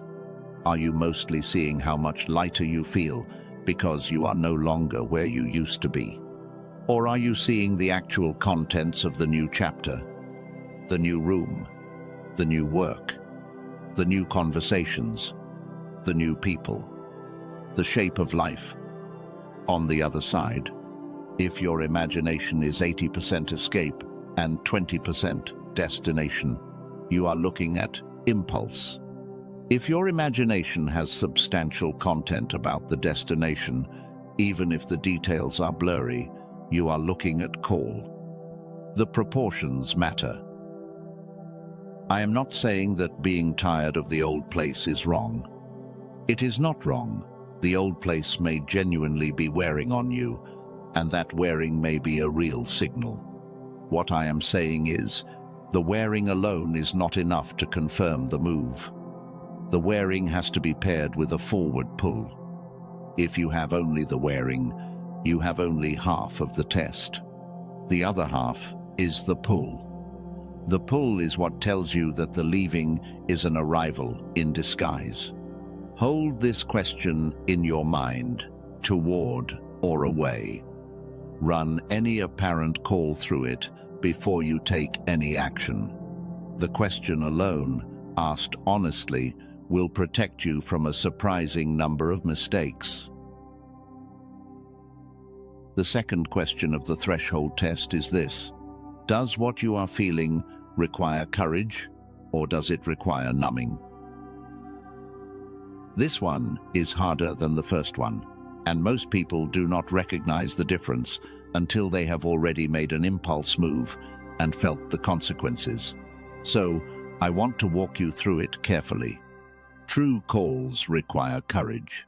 They do not require shutting down. When heaven calls you forward, you are afraid, and you are also fully present. The fear is real. The hesitation is real. The trembling is real. But you can still feel everything. You can still feel the people you are leaving. You can still feel the weight of what is being released. You can still feel the uncertainty of what is ahead. The call asks you to walk while feeling all of it. The walking is the courage. Impulse moves require something different. Impulse moves require you to numb. You cannot make the move while feeling everything, because what you are feeling underneath would actually stop you, so you anesthetize. You shut down particular parts of yourself in order to be able to do the thing. You stop letting yourself feel the people you are leaving, because if you let yourself feel them, you would not be able to leave. You stop letting yourself feel the implications of the move, because if you let yourself feel them, you would have to think more carefully than you want to right now. The numbing is the marker. If, in order to make the move, you have to stop feeling things you would normally feel, the move is not divine relocation, it is escape. Real calls do not require you to amputate parts of your awareness. Real calls work with your awareness, not against it. Real calls keep you sober. Impulse calls keep you anesthetized. Here is the test. Imagine the move done, the same way I asked you to a moment ago. But this time, instead of looking at the proportions of the picture, ask yourself a different question. Are you fully present in the picture, with all your sensitivities turned on, feeling everything that comes with the move? Or are you slightly distant, slightly fuzzy, slightly outside of yourself, watching the move happen without quite letting yourself feel its full weight? If you are fully present, the move is probably a real call. The Father trusts you to feel things. He does not ask his chosen ones to numb themselves in order to obey. Obedience and full presence are designed to work together. If you are distant, fuzzy, anesthetized, the move is probably impulse. Heaven does not call you into anesthesia. The world calls you into anesthesia. Heaven calls you into clarity, even when clarity is uncomfortable. Some of you, right now, are recognizing that there have been moments in the last several months where you imagined making a move, and the only way you could imagine doing it was by going slightly numb in the imagination. That is information. It is not condemnation. It is just information. The numbness was telling you something. It was telling you that the move, in that exact form, was not yet ready. Maybe the move itself was right, but the timing was wrong. Maybe the destination was right, but you were trying to make it out of the wrong fuel. Maybe the move was wrong altogether, and the numbing was the only way you could get yourself to consider it. Whatever the reason, the test stands. Courage, not numbing. Present, not distant. That is the texture of a real call. Hold this question with the first one. Toward, not away. Courage, not numbing. We are halfway through the filter. The next two are even more revealing. The third question of the threshold test is this: has what you are feeling been confirmed by sources you did not solicit? This question is the one that has saved more chosen ones from impulsive moves than any other in the framework. So, I want to spend a little extra time on it. Self-confirmation is one of the easiest forms of confirmation to find. If you are looking for a reason to make a particular move, you will find a reason. The human mind is exceptionally good at finding evidence for what it has already decided. You can read scripture and find verses that seem to support the move. You can listen to a sermon and hear what you wanted to hear. You can ask a friend who you already know agrees with you and get the answer you were hoping for. None of that is reliable. All of that is bias dressed in the clothing of confirmation. True confirmation has a different quality. True confirmation comes from sources you did not seek out. This is one of the patterns I want you to learn, to recognize, because it is one of heaven's most consistent ways of confirming a move. When heaven is actually calling you forward, heaven arranges confirmations across multiple unrelated channels, and many of those channels are channels you would never have thought to consult on your own. A stranger says something. A friend reaches out, unprompted, with a comment that lands directly on what you have been thinking about. A book falls open to a passage you were not looking for. A song lyric stops you in your tracks. A piece of mail arrives that somehow addresses the situation. A dream, a coincidence, an event in the news that lands strangely close to home. None of these sources by themselves is conclusive. One sign is just life. 2 signs is interesting. 3 signs is a pattern. 4 or 5 signs in close succession, especially when paired with internal restlessness and a forward pull, is what Scripture calls kairos, the timing of God. The reason this works is because heaven does not need you to find the confirmations. Heaven is capable of bringing the confirmations to you. And the way you tell the difference between confirmations you found and confirmations heaven brought is by asking, did I solicit this? If you went looking for it, it does not count. If it found you while you were doing something unrelated, while you were not even thinking about the move, that counts. I want you to do something for yourself. In the next minute, in your imagination, not in your body, in your memory.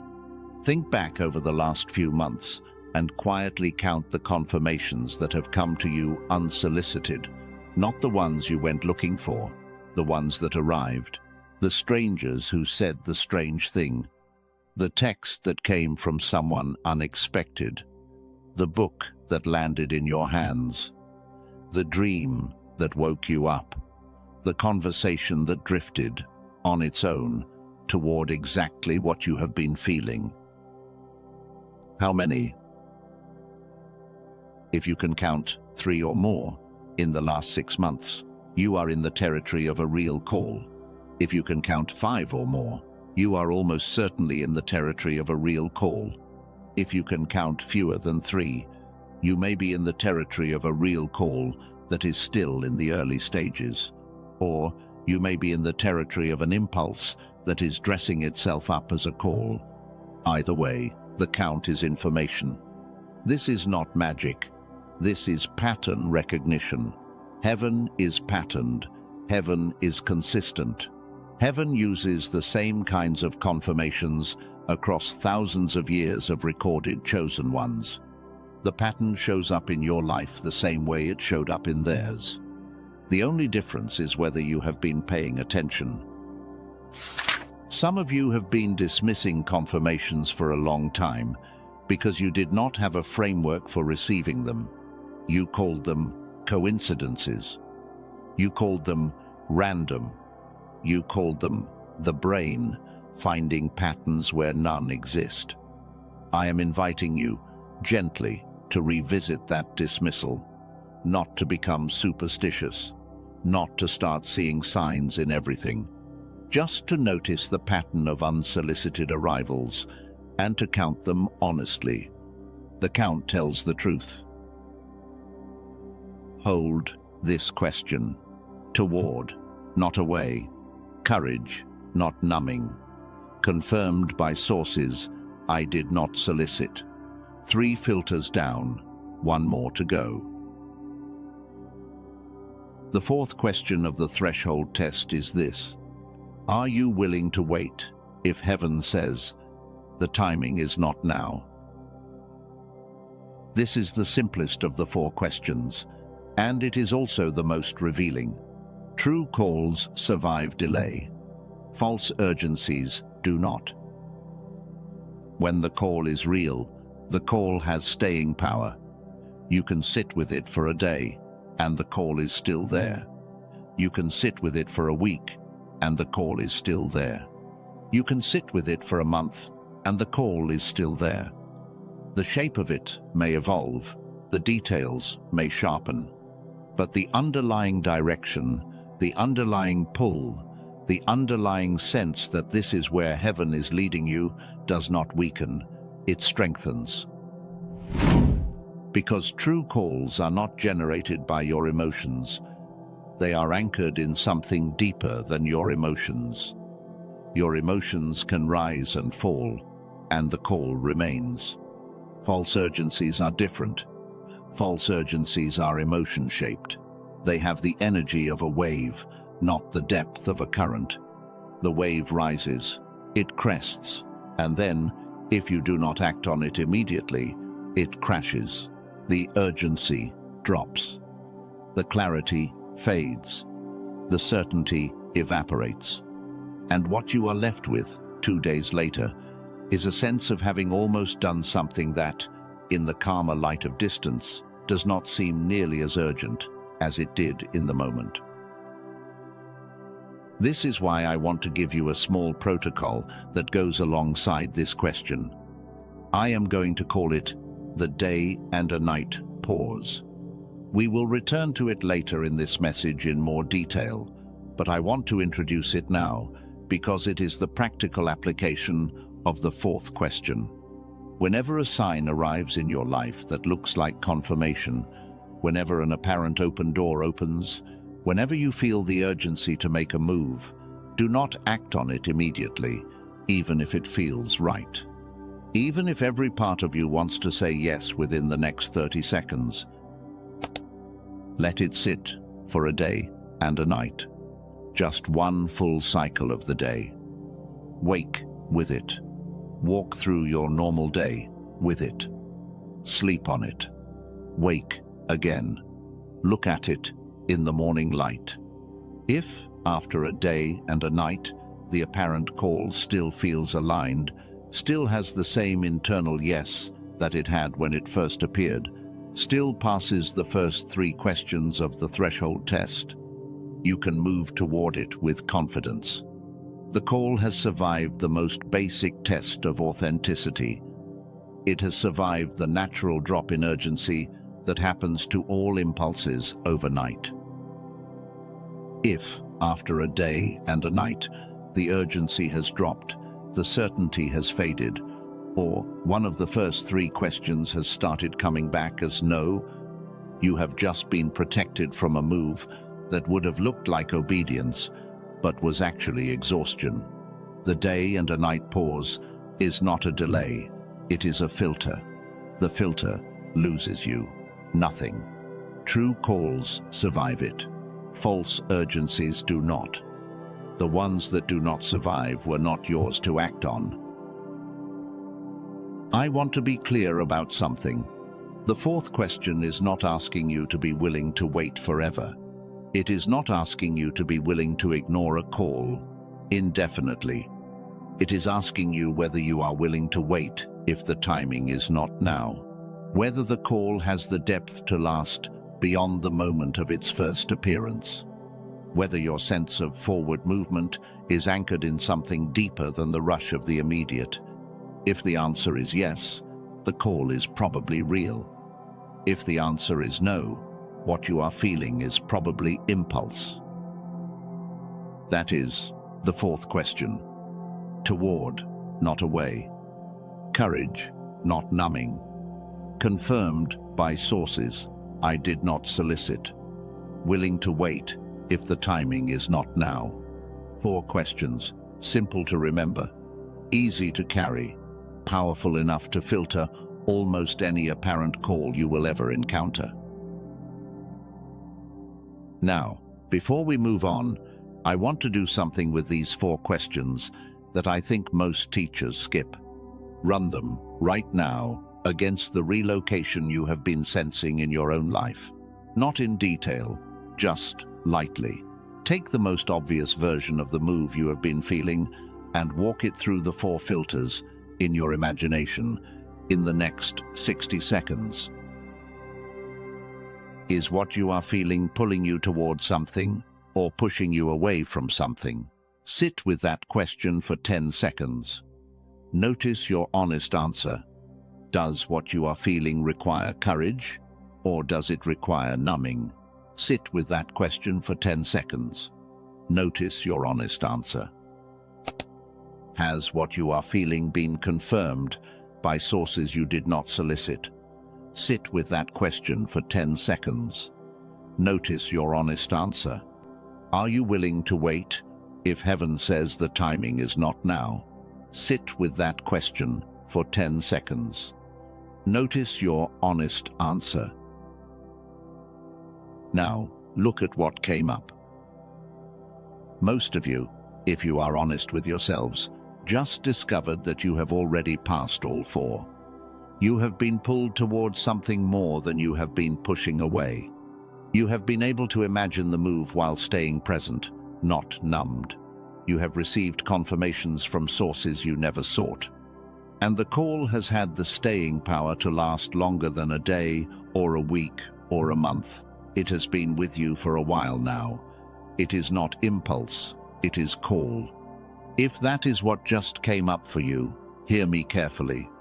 You are not waiting for more confirmation. You have already received your confirmation. What you have been waiting for is permission. I want to give you that permission now. You have permission to trust what you have been feeling. You have permission to take the next visible step when it appears. You have permission to walk forward without needing one more sign before you move. You have permission to stop testing the call beyond the point of reasonable testing. You have permission to begin the practical work of the relocation, even if you do not yet know all the details of where you are going. Some of you needed to hear that out loud. Receive it. The hesitation has been useful. Up to a point. Beyond that point, hesitation becomes its own form of disobedience, not the dramatic kind, the quiet kind. The kind that looks like wisdom from the outside, but is actually fear in disguise. If your call has already passed the 4 filters, what is keeping you on the threshold is not discernment anymore. It is something else. And we are about to talk about what that something else is, because almost every chosen one in this season hits the same internal wall, and naming it is half the work of getting past it.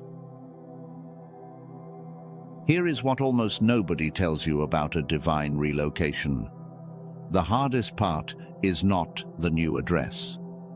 The hardest part is releasing the version of you who fit the old address. Sit with that for a moment, because it is going to do work in you. The new address is, in most ways, easier than the old one. The conditions are aligned, the people recognize you, the work fits, the provision matches the assignment. The difficulties at the new address are real, but they are the difficulties of growth, not of misalignment. Adjusting to the new address is not the obstacle. Releasing the old version of yourself is the obstacle. That version of you has value. Honor that version. Do not despise her. Do not despise him. The version of you who fit the old address was not a failure. That version showed up faithfully for years. That version held things together when nobody else could. That version absorbed pain. That version performed duties. That version played roles that were sometimes painful and sometimes meaningful. That version got you here. You owe that version respect, but that version cannot lead you into the new chapter. That is the part that almost no one says out loud, and I want to say it clearly.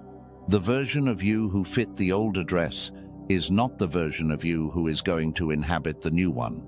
The new address has been prepared for the version of you who is emerging, not for the version of you who is leaving.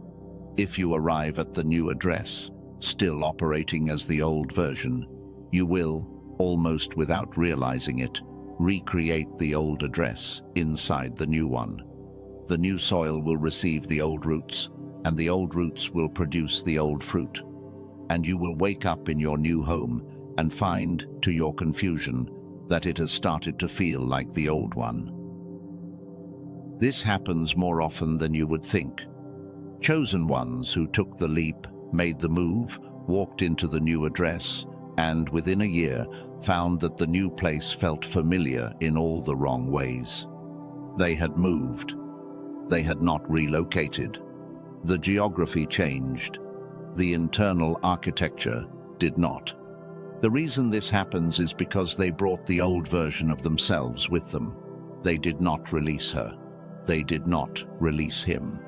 The roles, the patterns, the fears, the protective postures, the survival adaptations, all of it came across the threshold intact.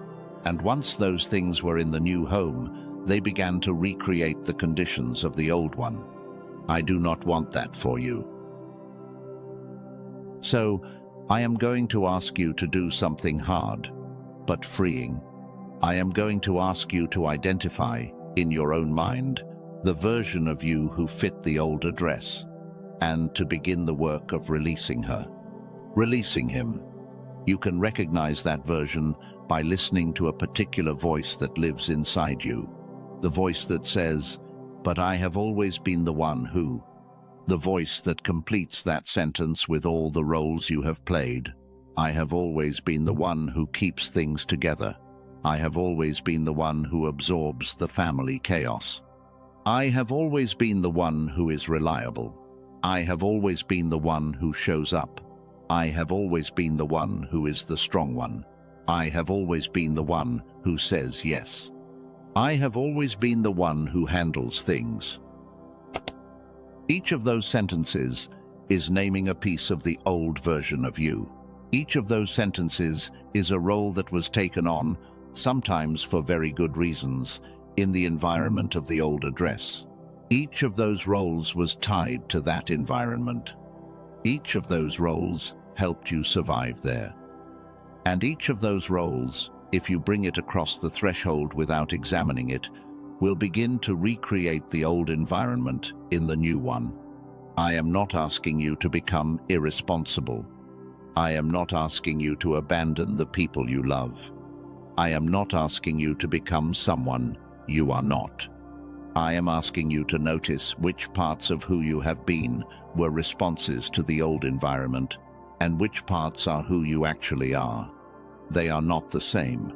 The environmental responses can be released. Who you actually are cannot be released, because it is not a costume. It is the actual person underneath the costumes. Once you begin to make this distinction, the release becomes natural.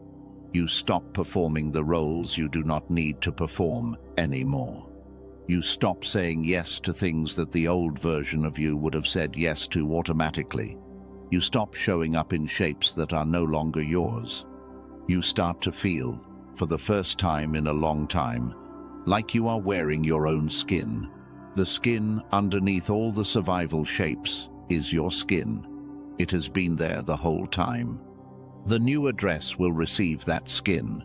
The roles will not be needed at the new address. They were tools for an environment. You are leaving. Some of you are feeling, right now, a small grief about this. Let yourselves feel it. The grief is appropriate. The version of you who fit the old address has been with you for a long time. Some of you have been her, been him, since childhood. Releasing that version is not nothing. It is sacred work. Honor the work. But know this: the version of you who is emerging is more you than the surviving version ever was. The roles were costumes. Underneath the costumes, the actual person has been waiting. The new address is the place where the actual person finally gets to be the one walking in the door. There is one more obstacle I need to name before we move on, because it works in tandem with the first one, and the two of them together are what holds most chosen ones on the threshold longer than necessary. The second obstacle is the tension between fear and trust. Fear says, what if it does not work? Trust says, what if it does? Both of those questions are valid. Both of them have a place in the human heart. The problem is not the existence of the questions. The problem is which one of them you answer first. Because the one you answer first becomes the posture you carry into the rest of the journey. If you answer fear first, your imagination of the move fills with everything that could go wrong. You imagine the move failing. You imagine running out of money. You imagine the relationships not working. You imagine the new work falling apart. You imagine looking foolish in front of the people you left behind. The fear scenarios pile up, and each one feels more real than the last. And after enough of them stack up, you find yourself frozen on the threshold, unable to move forward, because the imagined disasters have become more real to you than the imagined arrival. If you answer trust first, your imagination of the move fills with the actual content of the new chapter. You imagine the new conversations. You imagine the work that fits. You imagine the recognition at the door. You imagine the Father walking ahead of you, preparing the way. The trust scenarios are not naive. They include difficulty. They include adjustment. They include real challenges. But they include them inside a framework where the journey is held by hands that know what they are doing. The question is not whether you have fear. You do. Every chosen one who has ever walked into a real relocation has had fear. Abraham had fear. Moses had fear. Ruth had fear. Joseph had fear. Fear is not a disqualifier. Fear is a feature of the human heart, especially in the presence of unknown territory. The question is whether your trust is loud enough to walk while the fear is also speaking. Trust does not require the absence of fear. Trust requires the willingness to act in alignment with what you believe is true, while feeling fear at the same time. The two of them coexist in every meaningful step a chosen one ever takes. The fear is the price of the threshold. The trust is the fuel for the walking. You will not stop having fear. You will, hopefully, learn to walk with it. Here is a small practice for working with fear and trust. It is internal. You can do it lying down. You can do it sitting up. You can do it while you are driving, with your eyes open, paying attention to the road. When fear arrives, do not push it away. Do not pretend it is not there. Notice it, acknowledge it, let it speak its sentence. The sentence will usually be short. It will usually start with, "What if?" Let it finish. Then, in your mind, ask the trust the same question fear just asked, but in reverse. If fear asks, "What if it does not work?" Trust asks, "What if it does?" If fear asks, "What if I run out of money?" Trust asks, "What if provision shows up exactly when I need it?" If fear asks, "What if I look foolish?" Trust asks, "What if I walk into who I am supposed to be?" Both questions get to ask. Then you decide which one you are going to walk in alignment with for the next 10 minutes, the next hour, the next day. The walking happens in alignment with trust, not because fear has been eliminated, but because trust has been chosen. Again and again, even while fear keeps speaking, eventually the fear quiets. Not because you defeated it, but because, after enough days of walking in alignment with trust, the fear loses its monopoly on your imagination. The trust starts to feel as real as the fear, and then more real, and then primary. That is how chosen ones walk through fear. Not by becoming fearless, by becoming fear-aware and trust-led. Now, before we walk together into what is actually waiting on the other side of the threshold, I want to come back to something I mentioned much earlier in our time together, and I want to honor a promise I made to you. Earlier, when we were walking through the recognition phase, I said something about your nervous system, your body, your brain frequencies, and how, during a transition like this, your spirit moves first, while your body takes longer to catch up. I said there was a real, measurable, scientifically supported way to help your body catch up to where your spirit had already moved. I said we would come back to it. I want to come back to it now, briefly, because some of you have been carrying the body side of this transition more heavily than the spirit side, and you deserve to know that there is help. I am going to keep this short, because we will return to the full picture later. I just want to plant the name of it now, so that when we return to it, you are not hearing it for the first time. There is a researcher named Dr. Robert Lake, who spent more than 3 decades studying brain entrainment. Brain entrainment is a documented phenomenon, distinct from meditation, in which the brain naturally synchronizes to specific external frequencies. And this is not mysticism. It is real, peer-reviewed neuroscience, studied at major research institutions for years.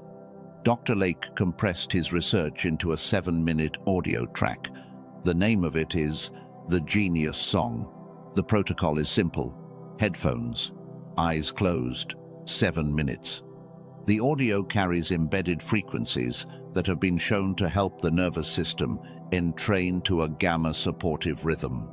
Gamma is the frequency band associated with clarity, integration, and the kind of cognitive openness that allows new patterns to settle in the brain.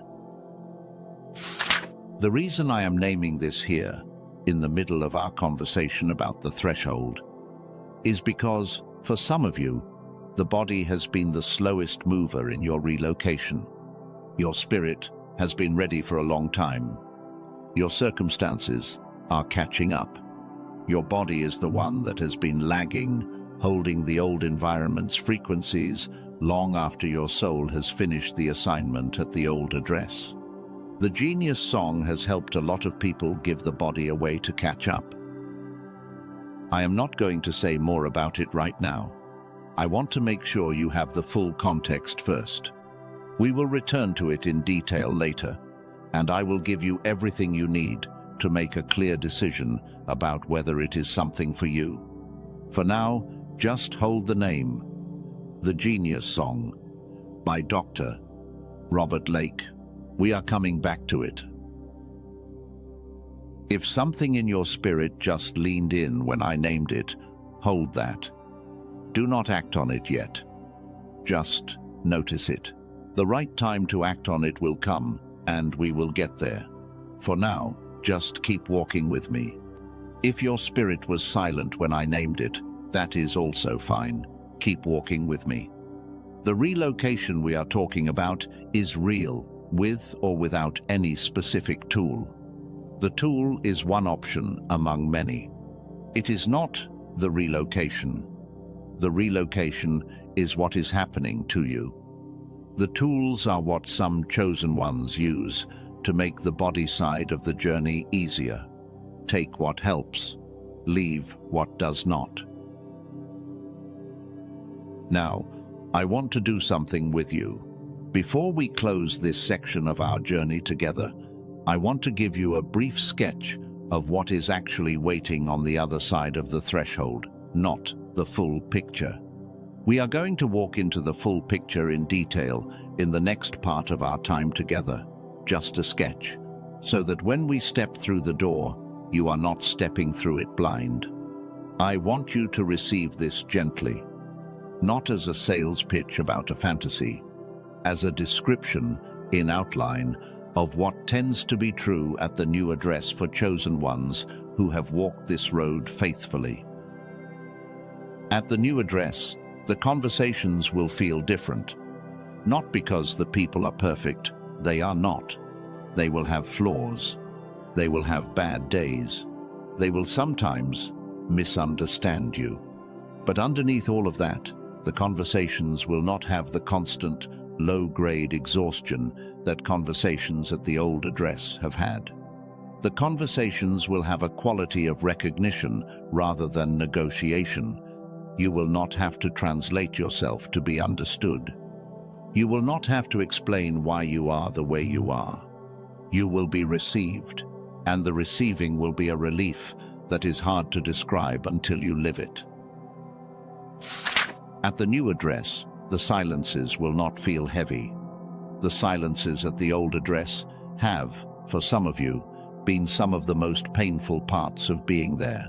The silence at dinner, the silence in the car, the silence in the bedroom, the silence between the people who are technically still in your life.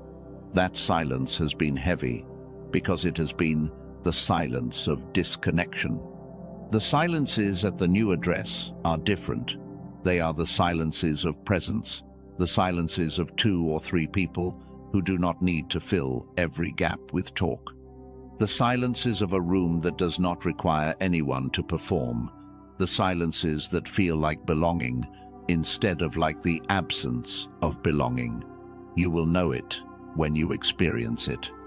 The first time you sit in silence at the new address and feel held instead of distant, you will understand what I am pointing to. At the new address, the work will use parts of you that have been dormant for years. I cannot tell you exactly what the work will look like. The shape of it varies. For some of you, it will be a job. For some of you, it will be a creative project. For some of you, it will be a small business, or a ministry, or a role inside a community, or a quiet assignment that does not look like work in the conventional sense. Whatever shape it takes, the work will require pieces of you that have been waiting to be needed. You have been carrying skills that the old address did not know what to do with. You have been carrying sensitivities that the old address could not metabolize. You have been carrying perceptions that the old address could not afford to hear. The new address will need exactly those pieces. And once the work begins to use them, you will feel something you have not felt in a long time. You will feel useful in a way that fits who you are, instead of useful in a way that requires you to perform someone else's vision of useful. At the new address, the community will recognize you. I have said this before, and I am saying it again because I want it to land deeper. The recognition is real. It is not earned. It is not constructed through long networking. It happens, sometimes, in the first 30 seconds of meeting someone. Their eyes will tell you that they see what you actually are. And your eyes, sometimes for the first time in a long time, will see them back. And you will know that you have arrived among your own. Not all of the people at the new address will recognize you. Most of them will not. The new address has many people in it, and most of them are walking their own roads. But there will be a few, and the few are enough. The few are always enough, when they are the right few. At the new address, the provision will follow purpose. We will go deeper into this next, but I want to plant the seed now. The new address is not a place where you have to engineer your provision. It is a place where, when you walk into the assignment that has been waiting for you, the provision begins to organize itself around the assignment, not always lavishly, often simply, but sufficiently. The provision will fit the work. The work will fit who you are. The whole architecture will start to feel like one thing instead of three competing things. That is a sketch of what is waiting. Conversations that recognize you, silences that hold you, work that uses you, a community that sees you, provision that fits the assignment. I want to step into the actual rooms with you now.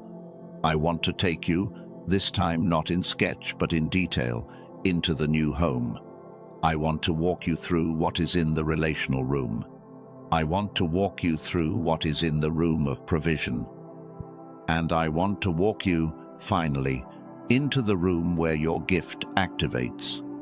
The room you have been carrying a quiet question about since the very title of this message landed in front of you. Your gift is waiting at your new home. We are about to see what your gift looks like there.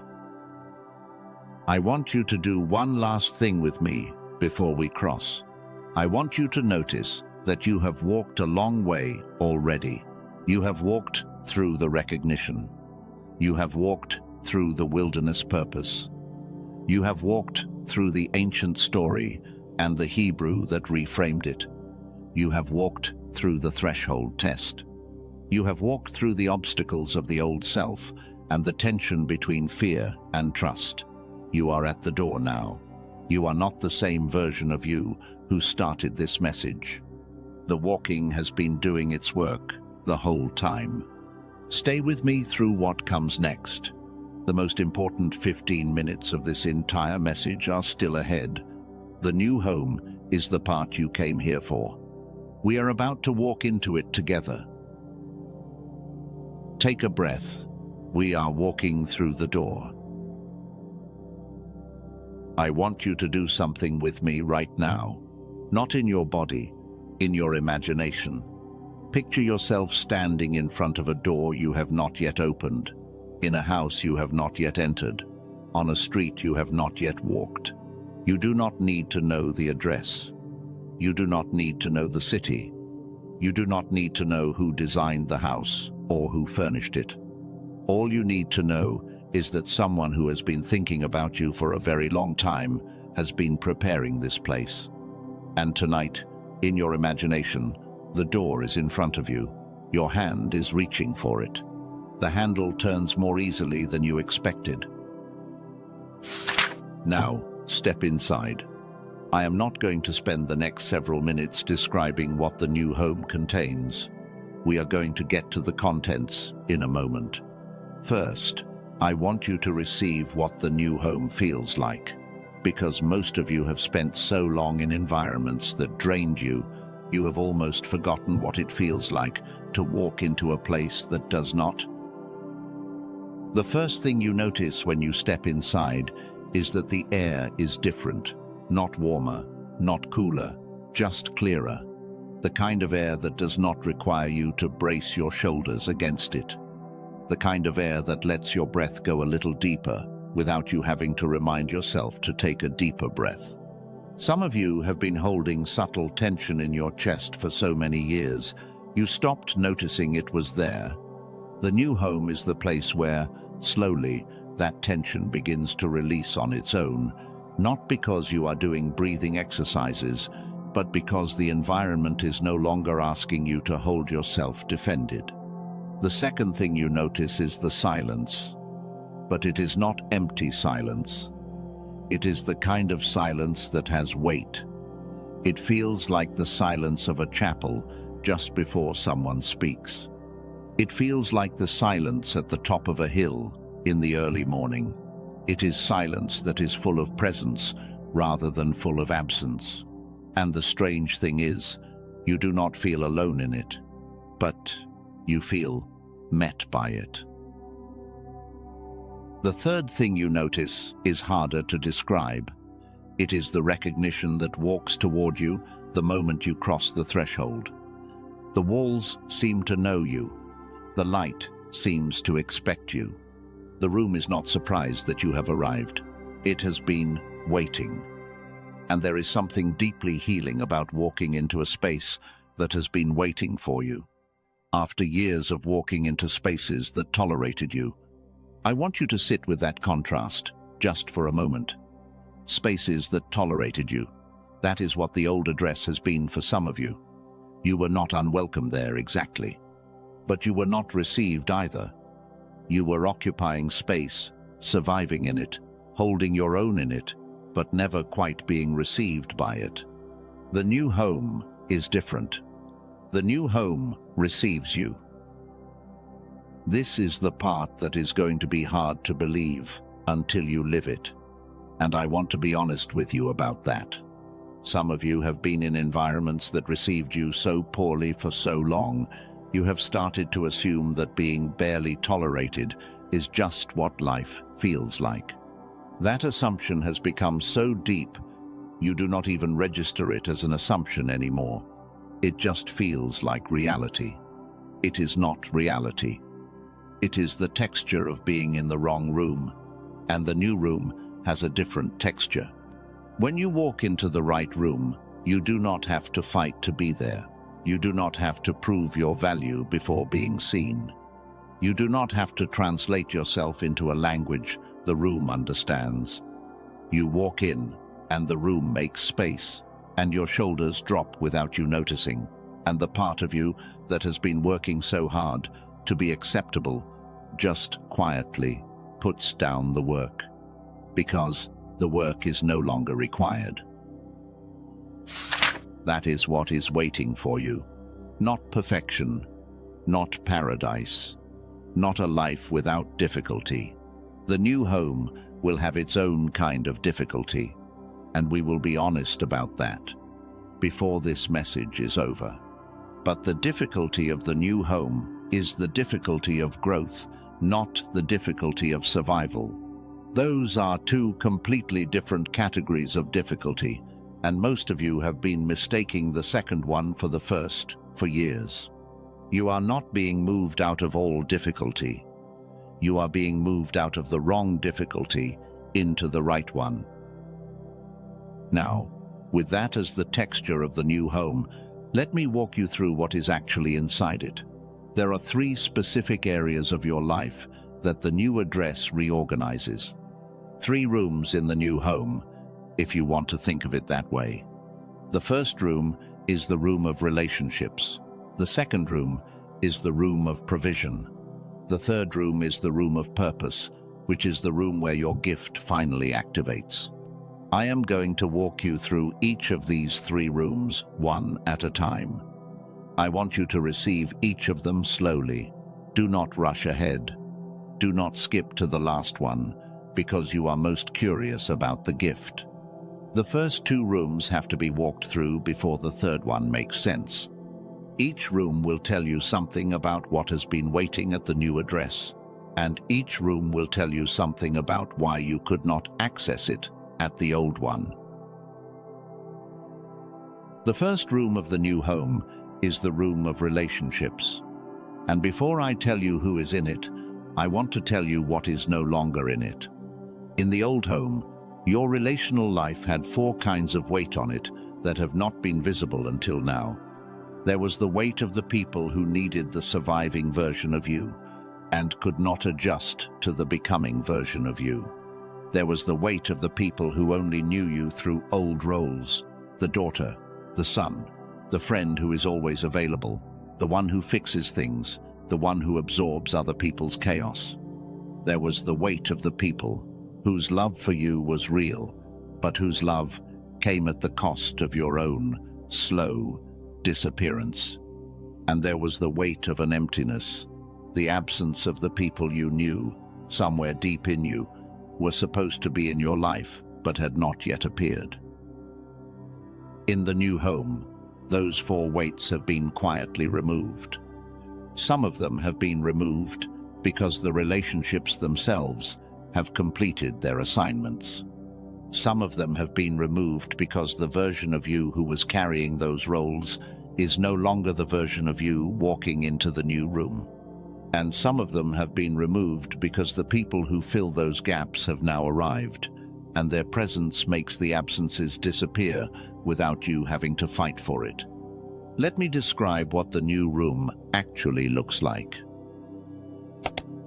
The first thing you find in the new home, in the relational room, is a small group of people who recognize you the moment they meet you. You will not have to explain yourself to them. You will not have to translate the becoming you into language they can understand. They will look at you, and they will see you, the way you have been quietly hoping to be seen for years. There will be no warm-up phase where you have to prove that you are worth getting to know. The recognition is immediate and quiet on both sides. They know you. You know them. The recognition predates the introduction. This is not a fantasy. It is the natural way relationships work when they are designed for the same season you are entering. You do not have to engineer them. You do not have to network into them. They appear, sometimes in unexpected ways, sometimes in obvious ways, and they appear because heaven has been preparing them for the same chapter that heaven has been preparing for you. The second thing you find in the relational room is the unexpected return of 1 or 2 people from your past in transformed form. You did not engineer this either. Someone you thought you had lost. Someone you assumed had moved on. Someone whose absence you had grieved and made peace with. They return, but not as the version of them you remembered. They return as a new version, a deeper version, sometimes after their own quiet wilderness. And the relationship that resumes is not the old relationship resumed. It is a new relationship between 2 people who happen to share a long history. The history is honored. The new shape is honored too. Not everyone you grieved will come back. Most will not. But in almost every relocation I have watched, there is at least one. Heaven sometimes returns one person specifically as a sign that the relational landscape is being reorganized with care, not with cruelty. Watch for that one. Honor that one when they appear. The third thing you find in the relational room is a small spiritual community, not a perfect community. There is no such thing, but an aligned one. People whose own walks are going somewhere consistent with where yours is going. People whose presence does not require you to dim yourself, and whose own light does not threaten yours either. The shape of this community will not be the shape you have been imagining. Some of you have been imagining a large gathering. Most of you will end up with something smaller, 3 or 4 people. Sometimes only 2, sometimes 1 in person and 2 more at a distance, who you stay connected with through other means. The size is not the point. The alignment is. The presence of even 1 or 2 of these people in your life is more nourishing than dozens of relationships at the old address ever were, because the math of aligned relationships is different from the math of misaligned ones. Aligned relationships compound. Misaligned ones drain. You do not need a crowd. You need the right 2 or 3 people who can walk a long road with you. The fourth thing you find in the relational room is the steady presence of the one who has been moving you, the Father, not as a concept, not as a doctrine, as a felt presence that begins to live in your daily life in a more available way at the new address than at the old one. Some of you have spent years feeling like you were trying to reach heaven through a thick wall. The wall thins out at the new address, not because heaven is closer there in some geographical sense, but because the noise that was muffling the voice has been turned down. You have been moved out of the noise. The voice that was always speaking is, finally, easier to hear. That is the relational room. A small group of recognizers, one unexpected return, an aligned community of 2 or 3, a felt presence of the one who moved you. That is what is waiting. That is what cannot be engineered. That is what arrives when the relocation completes. The second room of the new home is the room of provision. And I want to walk into this one carefully, because most teaching about provision is either too prosperity-focused or too poverty-focused, and the truth is in a different place than either of those 2 extremes. In the old home, your relationship with provision had a particular weight on it. Some of you were over-providing. You had built financial structures that required you to perform a version of yourself that was beginning to feel inauthentic. The income depended on the performance, and the performance was costing you something internally that the income could not replace. Some of you were under-providing. You had been unable to translate your gifts into a steady source of provision in the old environment, and you had been wondering if the gifts themselves were the problem. They were not the problem. The address was the problem. The gifts were never going to translate cleanly into provision at an address that was not designed to receive them. The reorganization of provision at the new address works on a principle that Scripture teaches consistently and that the world's economic systems often miss. The principle is this: provision follows purpose, not the other way around. The world's logic says, secure your provision first, and then you can pursue your purpose. Heaven's logic says, walk into your purpose, and the provision will be arranged on the way.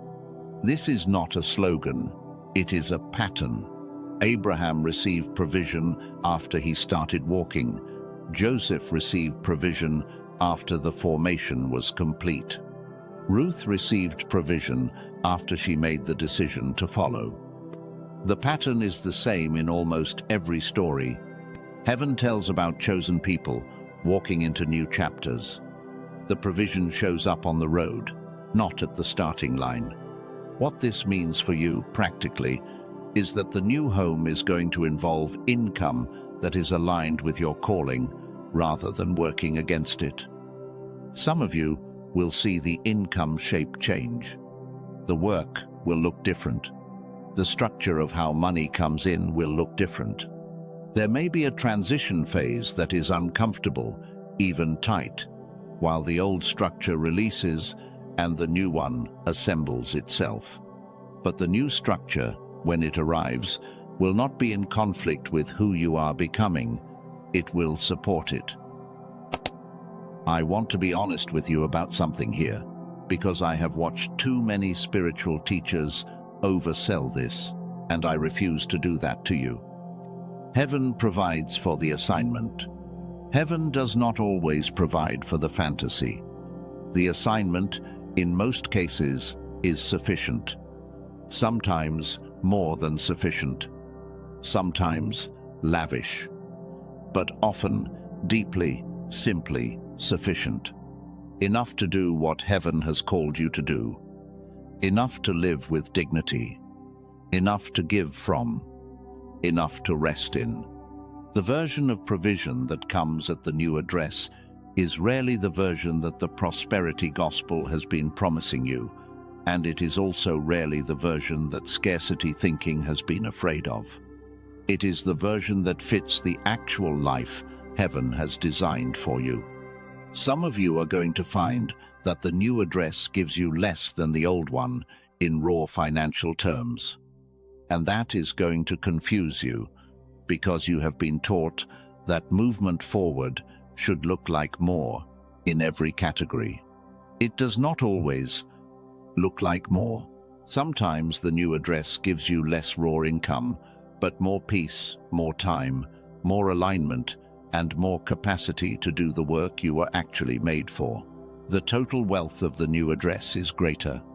The financial wealth, however, may be the same or smaller. Most chosen people I have watched describe themselves as wealthier in the new chapter, not because they made more money, but because the math of their life finally added up.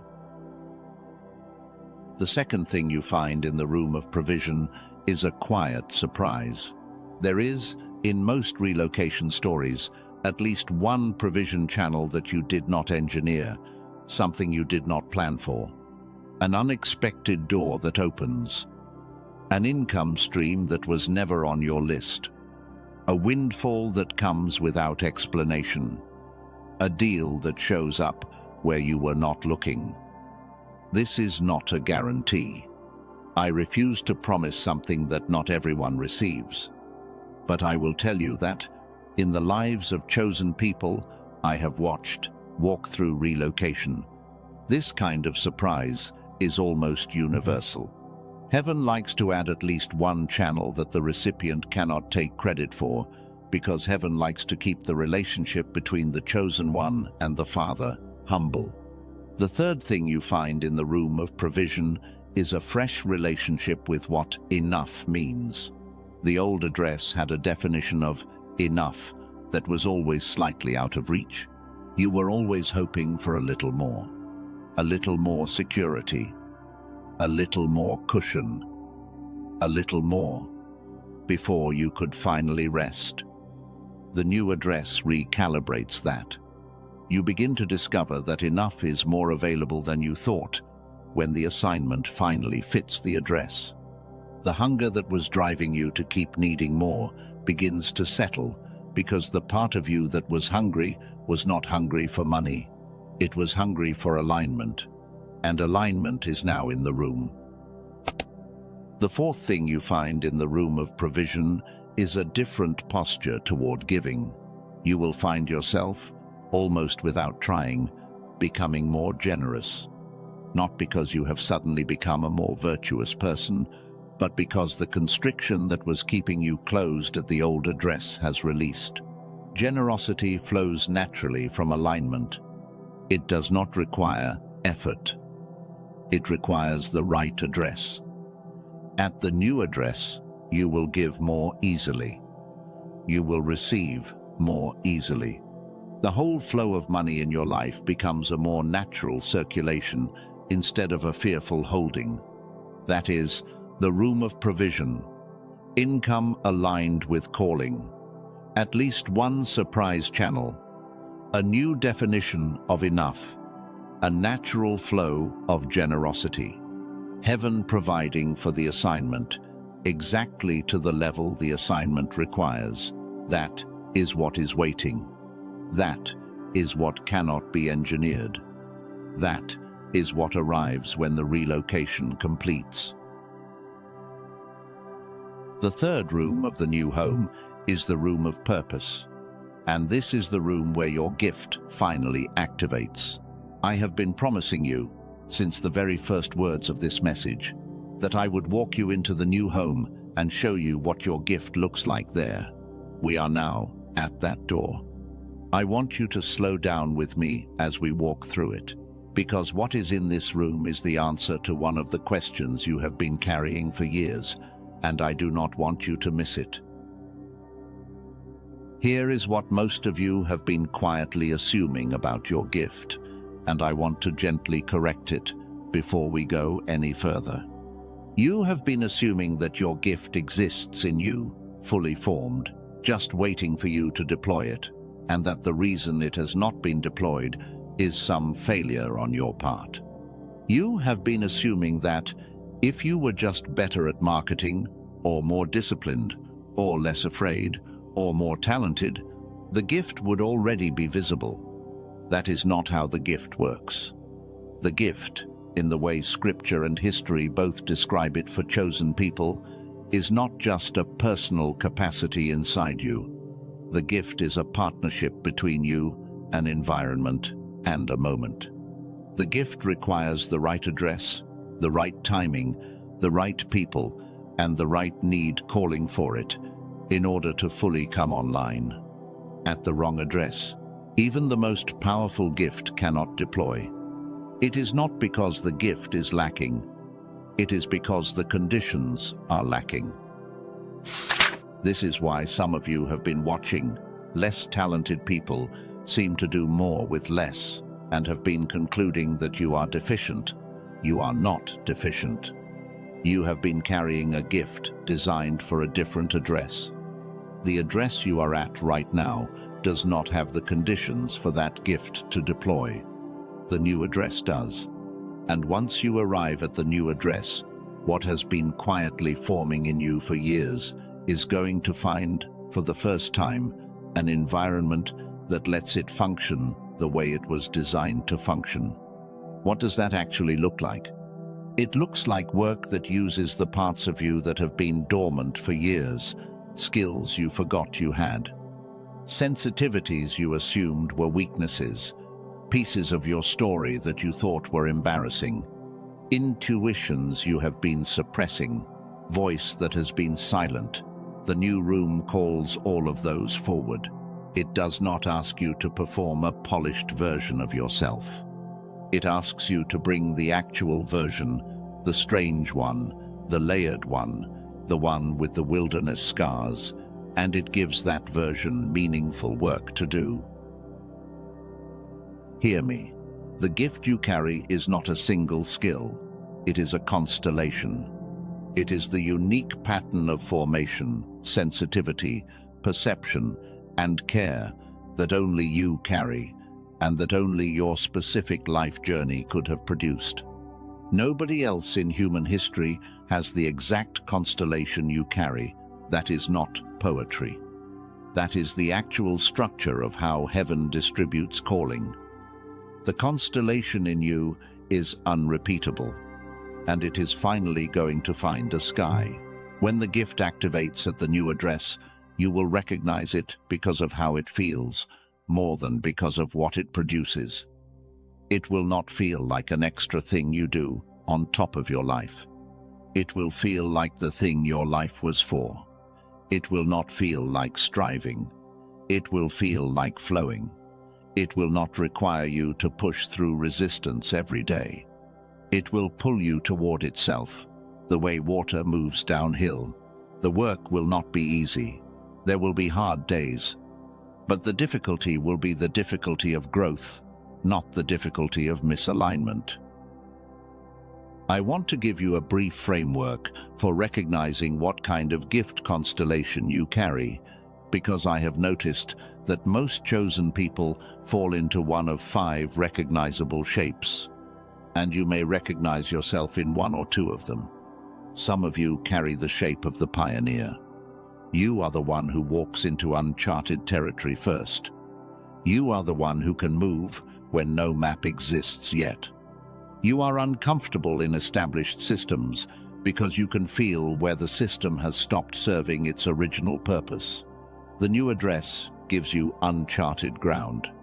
It lets you go first. Some of you carry the shape of the wanderer who is becoming the builder. You have spent years moving, exploring, picking up insight from every place you have been, and you have been wondering when the wandering ends. It ends at the new address, where the wandering becomes raw material. You take everything you collected on the road, and you build something that could not have been built without the wandering. The new address gives you a place to put down the load you have been carrying. Some of you carry the shape of the bridge. You have lived in 2 or more worlds. You have 1 foot in each. You have understood things that people in either world alone could not understand. The new address asks you to bring the worlds together. The connection you embody becomes the work. The thing about you that has felt like an outsider's loneliness becomes a translator's gift. Some of you carry the shape of the seer. You see things other people do not see. You read patterns. You sense before you can explain. You have been told at the old address that you think too much, that you are too sensitive, that you read too far into things. The new address gives you a place where the seeing is the gift. The sensitivity that was treated as weakness becomes the discernment that the room is waiting for. And some of you carry the shape of what Scripture might call the voice. You have things to say that have been welling up in you for years. The old address never gave you a platform to say them. The new address gives you one. Not necessarily a public platform, sometimes a private one, in a small group of people whose lives are changed by the words you finally feel free to speak. Either way, the voice that was muted is the voice that becomes the work. You may recognize yourself in one of these shapes. You may recognize yourself in 2. You may carry a constellation that combines all 5 in some unique way. The point is not to fit yourself into a category. The point is to understand that the shape you carry is real, that the wilderness has been forming it, that the new address has been designed to receive it, and that the gift waiting for you at the new home is, quite literally, the activation of the constellation only you can carry. This is the answer to the question you have been holding since the very beginning of this message. What does your gift look like at the new address? The answer is, the gift looks like you. The fully formed, fully activated, fully deployable version of you, finally given the conditions to function the way it was designed to function. Not a different person, the same person, finally home.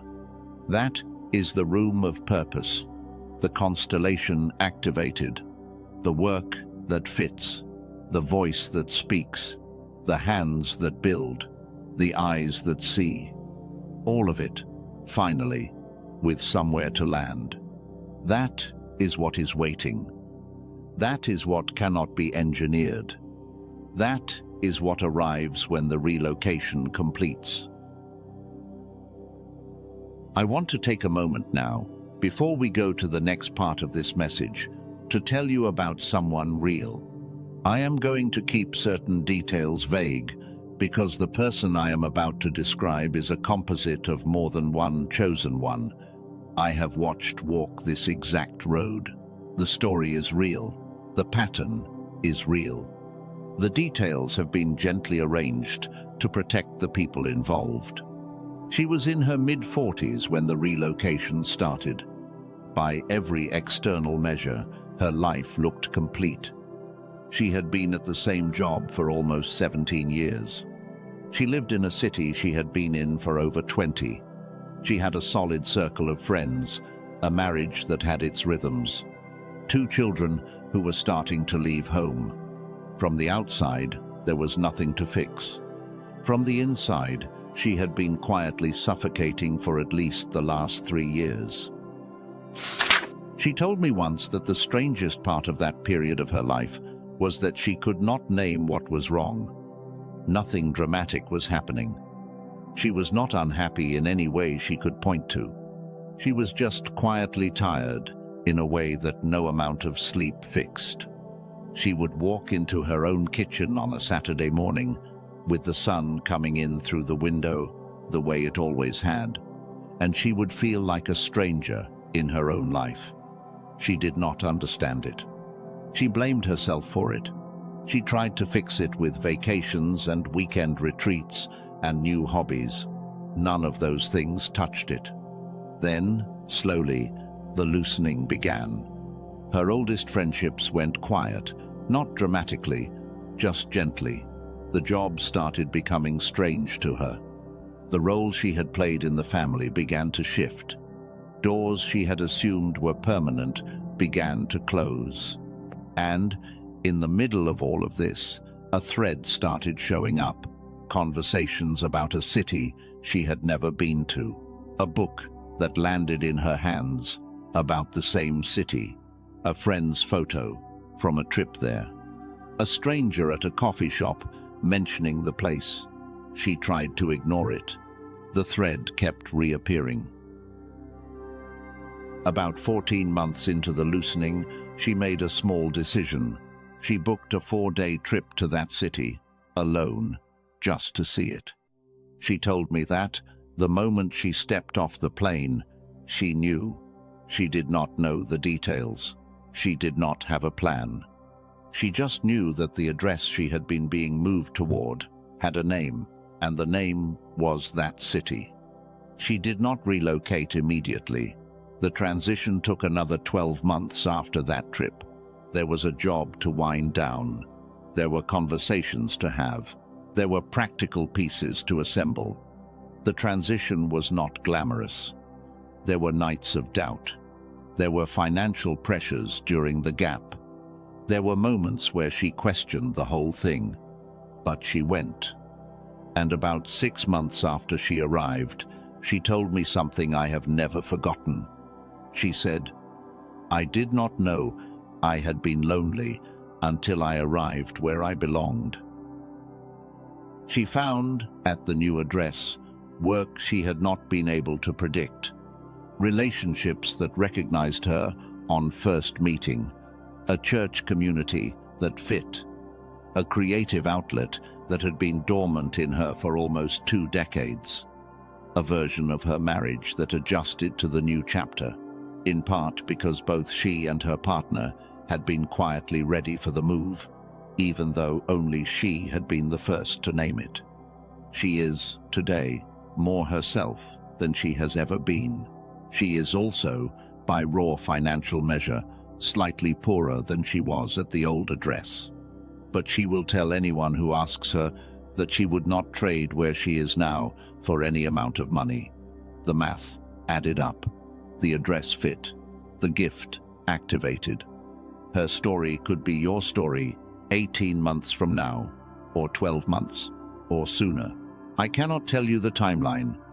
What I can tell you is that the pattern she walked through is the same pattern you are walking through now. The signs you have been receiving are the same kinds of signs she received. The discomfort you have been feeling is the same kind of discomfort she felt, and the recognition that is waiting on the other side, the recognition of finally arriving where you belong, is available to you too. You are not alone in this. You are walking a road that many have walked before you, and many will walk after you. You are in a real and ancient pattern. And the pattern, when it is followed faithfully, leads home.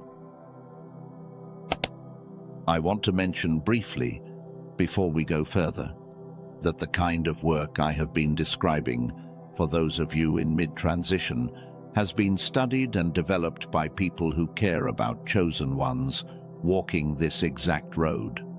Among the work that has been most useful to people I know, there is research that has been called the youthful brain, which looks at how the nervous system can be helped to recover capacities that long stress has muted.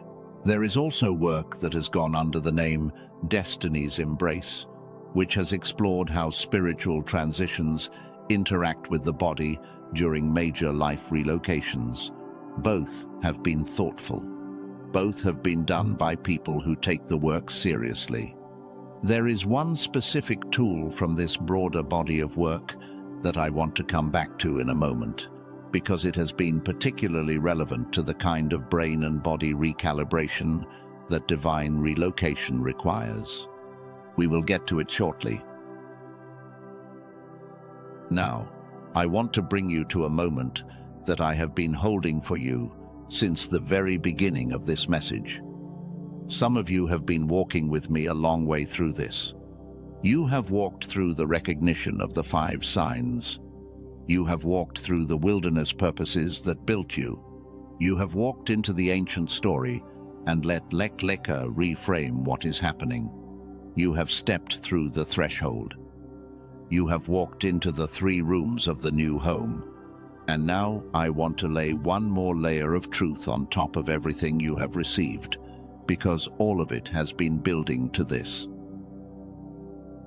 Here is what I want you to receive, not as a sentiment, not as a slogan, as a structural truth that reorganizes how you understand the entire arc of your life from this point forward.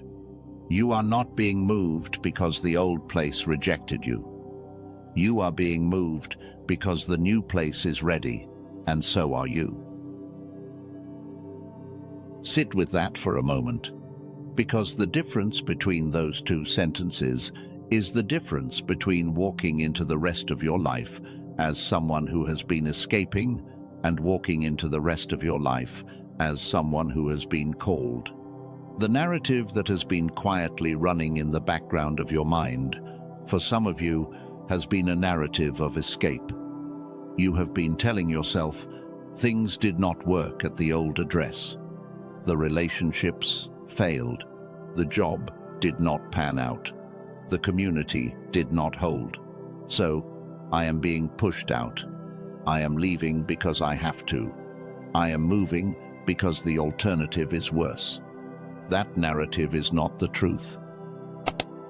The truth is that the relocation began long before any of those things failed.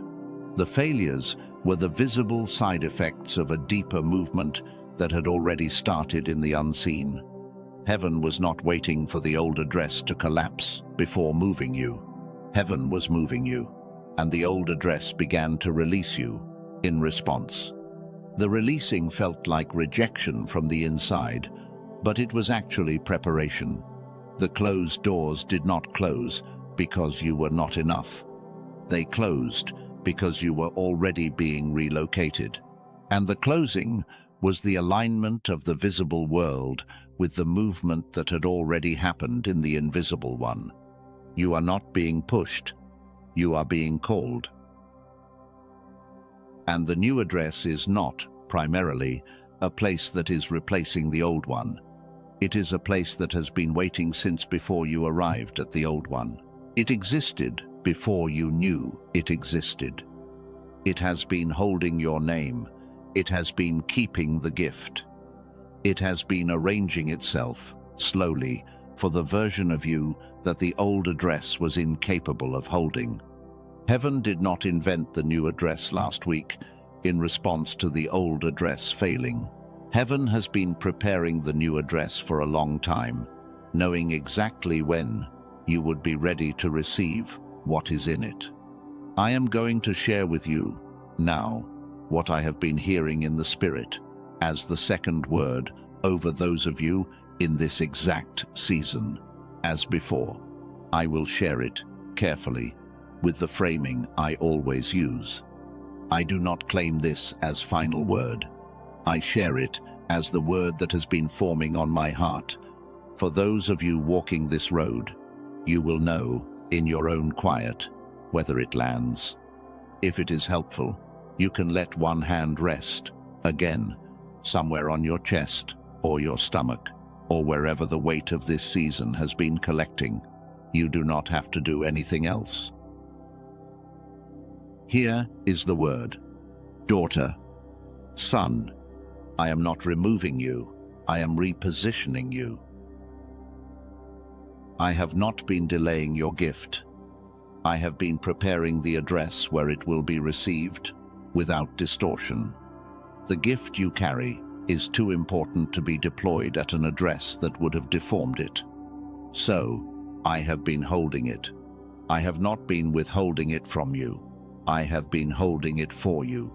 Holding it at the place where it can finally do what I made it to do. Lift up your eyes. The land I have shown you is the land that has been holding your name in its soil since before you were born. This is your relocation. This is your reposition. This is your re-emergence. You are the pioneer. You are the wanderer who became the builder. You are the bridge who lived in two worlds, so you could carry one to the other. You are the seer who saw what others would not see. You are the voice that has been quiet long enough. You are not lost. You are mid-relocation. I have not lost a single one of mine in the in-between. I will not start with you. That is the word. Receive it the way you would receive water after a long thirst, not all at once, not by analyzing it, just by letting it land where it lands. Whatever softens, let it soften. Whatever stays tight, let it stay tight. The truth of the word does not depend on whether you can fully receive it. Tonight, it will be here. I am going to step back into my own voice now, because there is one more thing I want to address before we close this section of our journey, and it is something practical that I promised you we would return to. I want to honor that promise. Earlier in this message, I mentioned how, during a transition like this, your spirit moves first, and your nervous system, your body, your brain, often takes longer to catch up. I told you there was a real, measurable, scientifically supported way to help your body catch up to where your spirit had already moved. I said, we would come back to it when the time was right. The time is right. The version of you who is arriving at the new address, the pioneer, the builder, the bridge, the seer, the voice, that version operates on a different internal rhythm than the surviving version that fit the old address. There is, in the literature on brainwave research, a frequency band called gamma, which has been studied in connection with clarity, integration, and the kind of cognitive openness that allows new patterns to be recognized. People in long stress environments often show suppressed gamma activity, and people in transition often show the difficulty of trying to live a new life with a brain still calibrated to the old environment.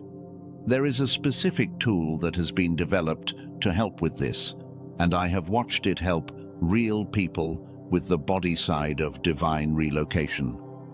It is the work of a neuroscientist named Dr.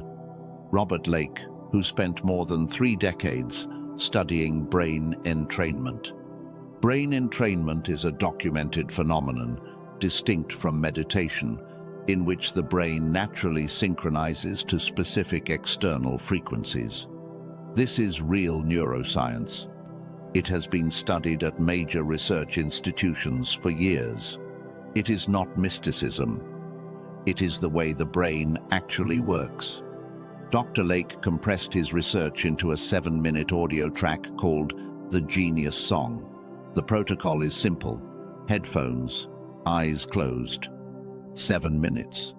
The audio carries embedded frequencies that help the nervous system entrain to a gamma-supportive rhythm, which has helped over 18,000 people, by the producer's count, begin to release the old environment calibration that has been keeping them stuck even after their spirit has moved on. I want to anticipate 3 thoughts that may be coming up. The first is, I have tried other things. Hear me, this works on a different mechanism. It is not meditation. It is external frequency entrainment, which is different in its action. The second is, this sounds too simple to be real.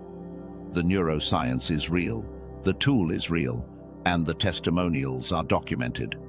The third is, what does it cost? I will tell you that now, and I want to say first, I would never disrespect your financial situation. If even a small amount is meaningful to you, I honor that. Take what is helpful. Leave what is not. Traditional biofeedback therapy runs about $300 per session, and home neurofeedback equipment can cost upwards of $7,000.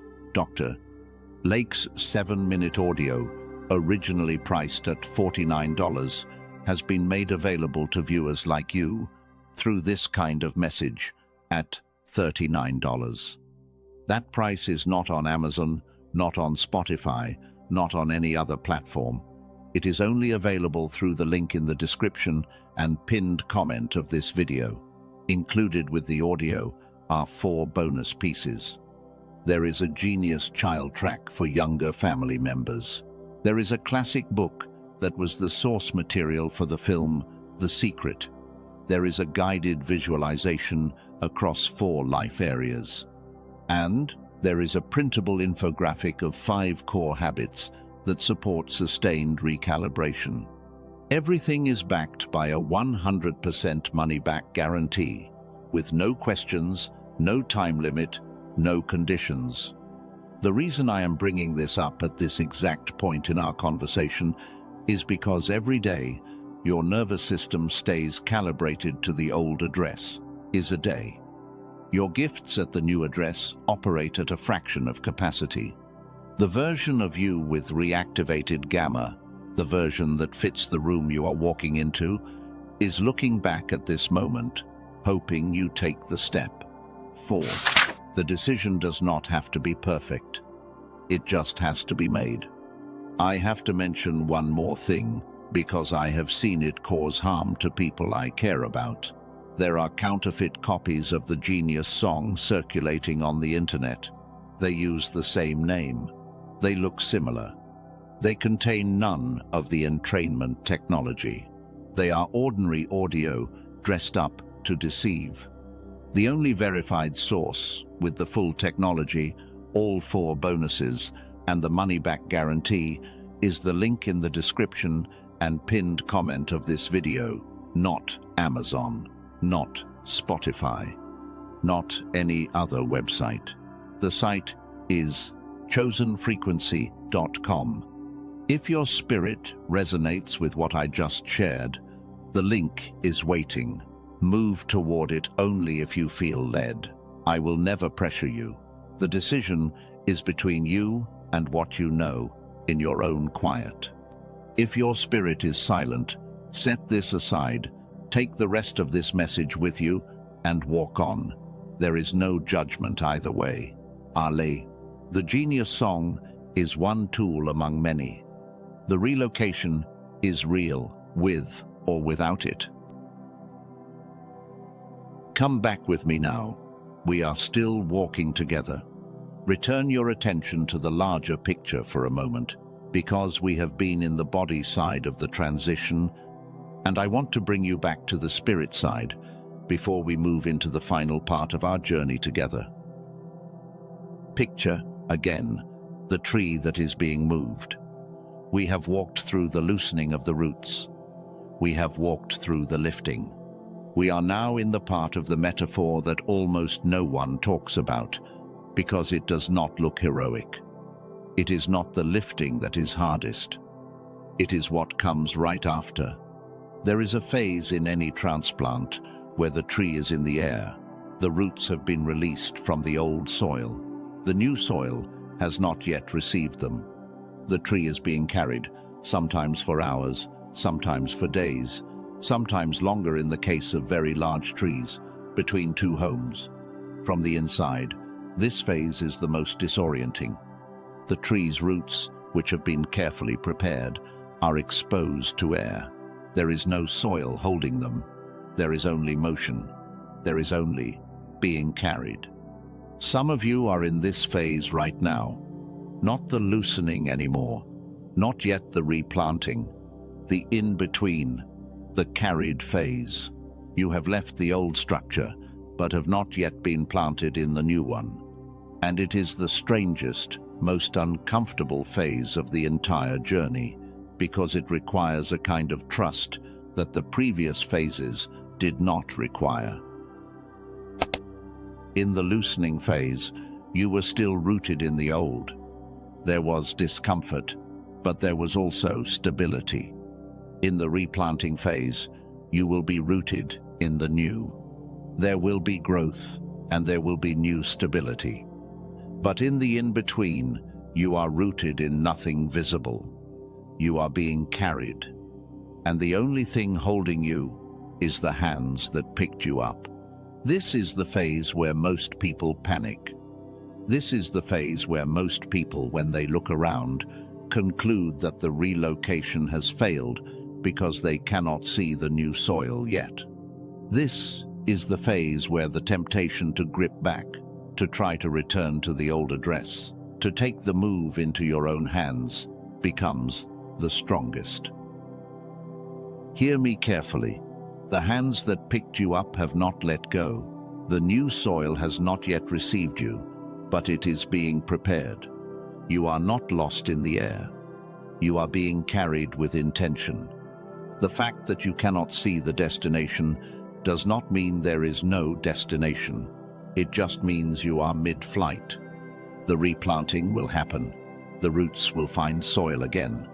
The new ground has been prepared, with deeper nutrients than the old ground had, and you will know it when you arrive in it. But for now, in the in-between, your only job is to keep trusting the hands, not to grip back, not to flail, not to try to land in the wrong soil out of fear of the air, just to keep being carried. This is one of the most sacred phases of any chosen one's life. It is the phase where you learn, in a way you could not learn from any other circumstance, that the one who moves you also holds you. The lesson of the in-between is the lesson of being held. And once you have learnt it, you will carry that learning into every later season of your life. I do not know exactly how long your in-between will last. Some of you are nearly through it. Some of you are still in the early part of it. The duration varies. What does not vary is the eventual arrival. The hands do not get tired. The plan does not change mid-carry. The new soil does not disappear while you are in transit. You will arrive. The roots will find ground again. The bearing of new fruit will follow. What we are about to do in the next part of our time together is prepare you for the replanting. We are going to talk about what to release before the new soil receives you, what to carry with you across the threshold, and what daily practice can hold you steady through the rest of the in-between. There is one specific practice I want to give you, because it is small enough to begin tonight and powerful enough to keep you anchored through the rest of this transition, no matter how long it takes for the visible parts to fully arrive. Stay with me. We are almost home. We are almost home. Listen to me carefully now, because the rest of this message is going to feel different from what came before. We have done the heavy work together. We have walked through the wilderness, named the formation, crossed the threshold, walked through the 3 rooms of the new home. What is left now is the part that almost nobody teaches, and it is the part that determines whether all of the truth you have just received translates into a life you actually live, or whether it stays as a beautiful evening you remember and slowly forget. The replanting is not automatic. The fact that the relocation has begun does not mean that, by itself, you will arrive at the new address with grace. There is a posture you can take in the in-between that makes the rest of the journey easier. There is a posture you can take that makes it harder. I want to give you the posture that makes it easier. I want to give it to you in a way that is small enough to begin tonight and steady enough to hold you through whatever the rest of the timeline turns out to be. This is the most practical part of our time together. I want you to receive it as carefully as you have received everything else, because the practice I am about to give you is the one that has carried real chosen ones through real transitions, and it can carry you too. Take one breath with me, just one. We are about to begin the closing portion of our walk together, and I want you to settle into this last stretch with the awareness that what follows is not commentary. It is commissioning. Let us begin. The first thing I want to give you is a daily practice that takes about 5 minutes total, and that you can begin tonight without changing a single thing about your environment. You can do this practice lying down. You can do this practice sitting up. You can do parts of it while you are driving, although do not close your eyes for any of it if you are behind the wheel. The practice is internal. It does not require anything from your surroundings. It only requires your attention. I am going to walk you through 3 small movements. 1 in the morning, 1 in the middle of the day, 1 in the evening. Each one is short. Each one is simple. Each one is designed for a specific part of the in-between phase you are walking through. The morning movement happens in the first minute or two after you become aware that you are awake, before you reach for your phone, before you swing your legs out of bed, before you do anything else, while you are still horizontal, while your body is still soft, while the day has not yet decided what it is going to be. In your imagination, place one hand on the center of your chest. You do not have to actually move your hand. You can if you want to, but you can also just imagine it. Picture your hand resting there, gently, with the kind of weight that is present, but not heavy. Then take 4 slow breaths. Not deep ones, just slow ones. The slowness is more important than the depth. Let each breath in last about as long as a single sentence in your mind, and let each breath out last about the same 4 times. Then, on the inside, where nobody else can hear, say something close to this. The wording does not have to be exact. The intention is what matters. I release the version of me that fit the old address. I am being relocated. I am being held. While I am carried, I will not grip back. That is the morning movement. About 2 minutes total. You can do it before you have even fully woken up. You can do it on days when you are tired. You can do it on days when you are skeptical about everything you have ever believed. The practice does not require you to feel anything in particular. It just requires you to do it. The cumulative effect of doing it, day after day, is a slow internal alignment with the relocation that has already begun. You are not making the relocation happen. The relocation is already happening. You are simply giving your nervous system a daily way to cooperate with it. The middle of the day movement is even shorter. It happens whenever you notice restlessness rising in you. The restlessness might come during a meeting. It might come during a conversation that is making you feel small. It might come when you are walking from one room to another, and a wave of doubt washes over you about whether any of this is real, whenever it comes. When you notice it, take one breath. Just one. And ask yourself, on the inside, a single short question. Is this signal, or is this static? That is the whole question. Is this signal or is this static? You do not have to answer it perfectly. You do not have to be sure. The question itself is the practice.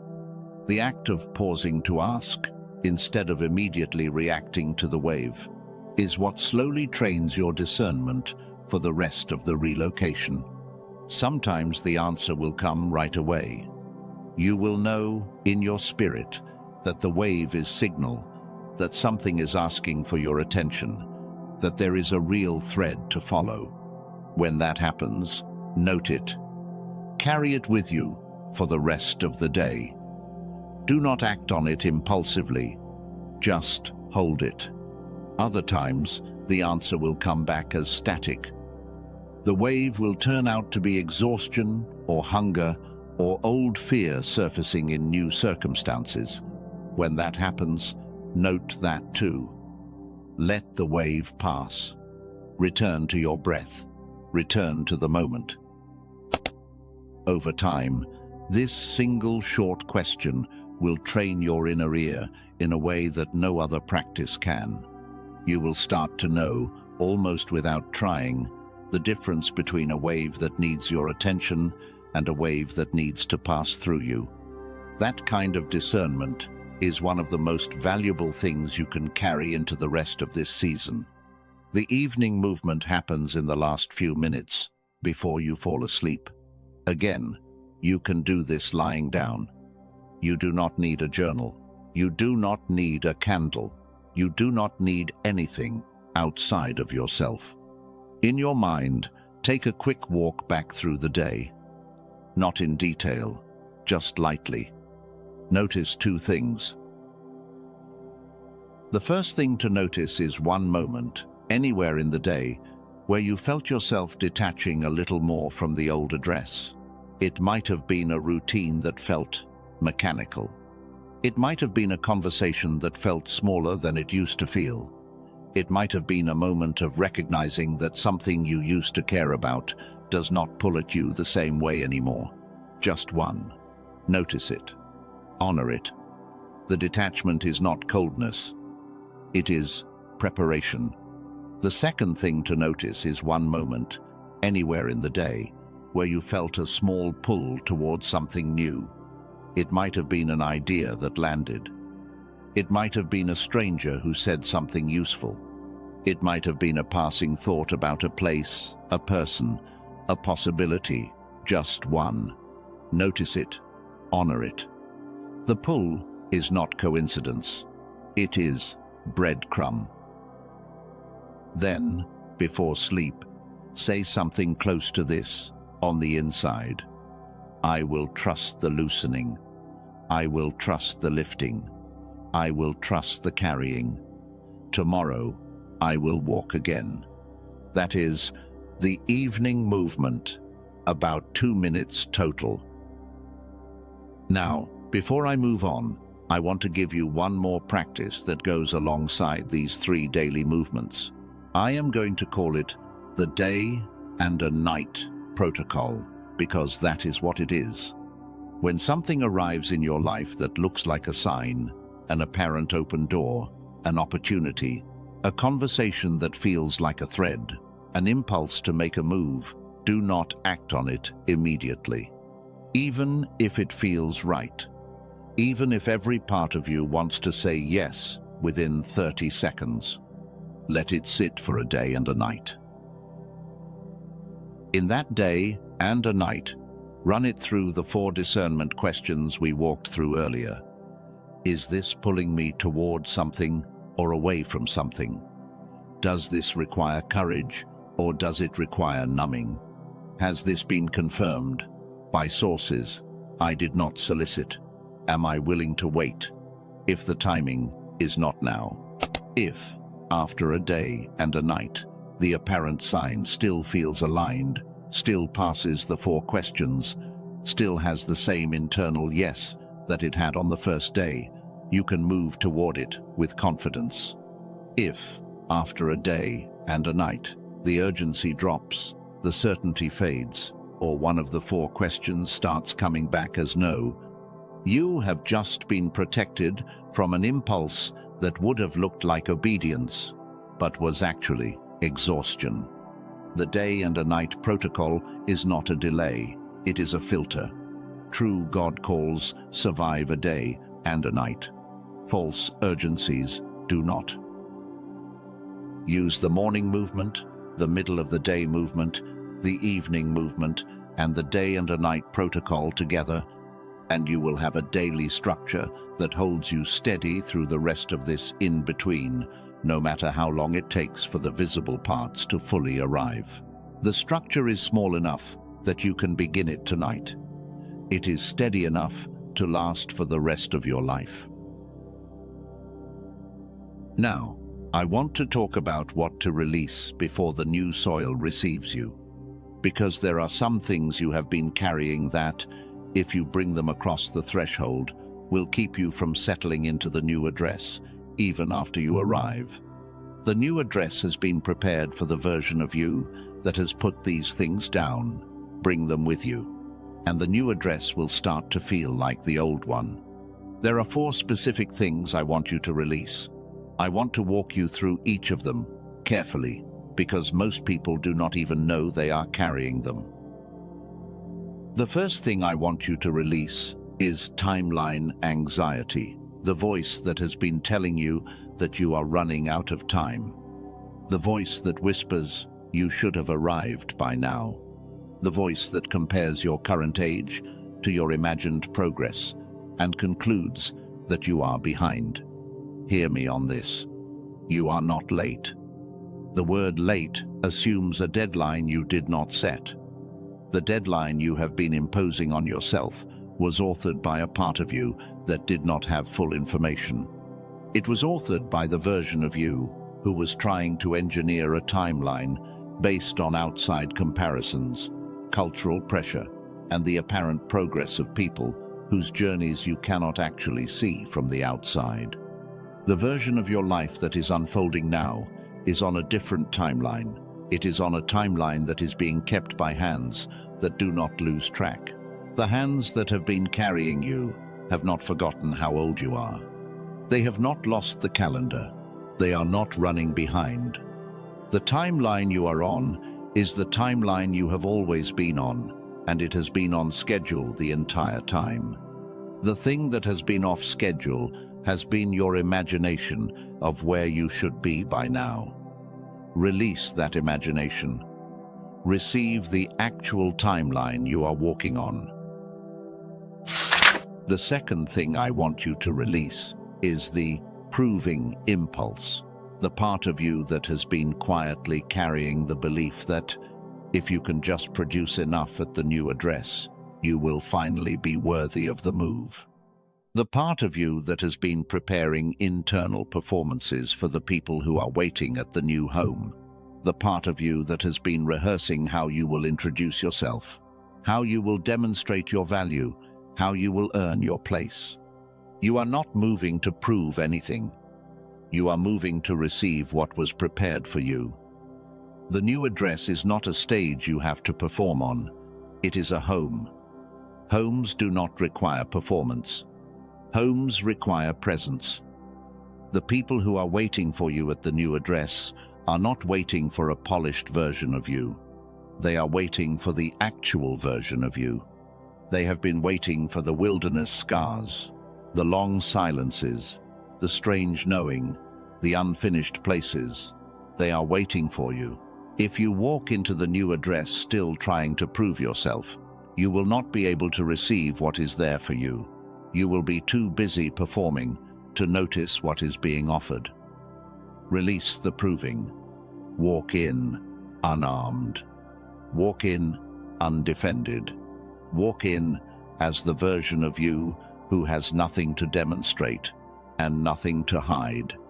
That is the version the new home has been prepared to receive. The third thing I want you to release is the guilt of leaving. The whisper that says, you should have stayed. The whisper that says, you are abandoning people. The whisper that says, you are running away from something instead of toward something. The whisper that holds you on the threshold longer than necessary, because the part of you that is carrying false guilt about leaving cannot bring itself to fully step through. Abraham did not apologize for leaving. Ruth did not apologize for following Naomi out of Moab. Joseph did not apologize for being moved into Egypt.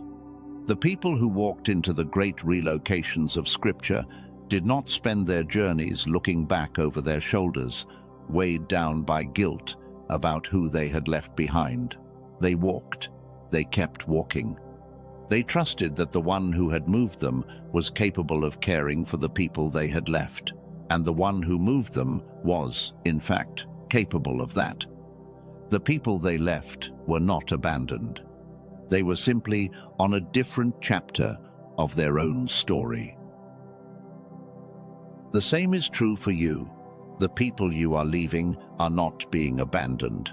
They are continuing on their own assignments, which were never meant to be permanently entangled with yours. The Father is capable of caring for them in your absence. He has, in fact, been caring for them all along, in ways you have not seen. And He will continue to care for them in ways you may never see. Your job is not to remain at the old address as an emotional support system for everyone who has known you there. Your job is to walk into the assignment that has been waiting for you. Release the guilt. The guilt is not from heaven. The guilt is from a misread of the situation. You are not running from, you are running toward. The difference matters. The fourth thing I want you to release is the need to know everything before you take the next step. The voice that has been telling you, I cannot move until I know exactly where I am going. I cannot say yes until I know the full plan. I cannot trust the relocation until I have a map. You will not be given a map. You will be given a direction. The direction will be clarified one step at a time. After you take a step, the next step will become visible. It does not become visible before you take the previous one. That is not heaven being unkind. That is heaven being practical. If heaven gave you the entire map at once, you would walk in calculation, not in faith. Calculation cannot produce the kind of person who can carry the new address when they arrive. Faithfulness can. So, heaven only gives you what you need for the next step. The next step is enough. The next step is, quite literally, all you need to know right now. Release the demand for the full picture. Trust the visible step. Take the visible step. The next one will appear. The address will be shown exactly as it was promised 4,000 years ago, and exactly as it has been shown to every chosen one who walked this same kind of road since. Those are the four things to release. Timeline anxiety, the proving impulse, the guilt of leaving, the need to know everything before stepping. If you can walk away from this message, having released even one of those four, you will be lighter than you have been in a long time.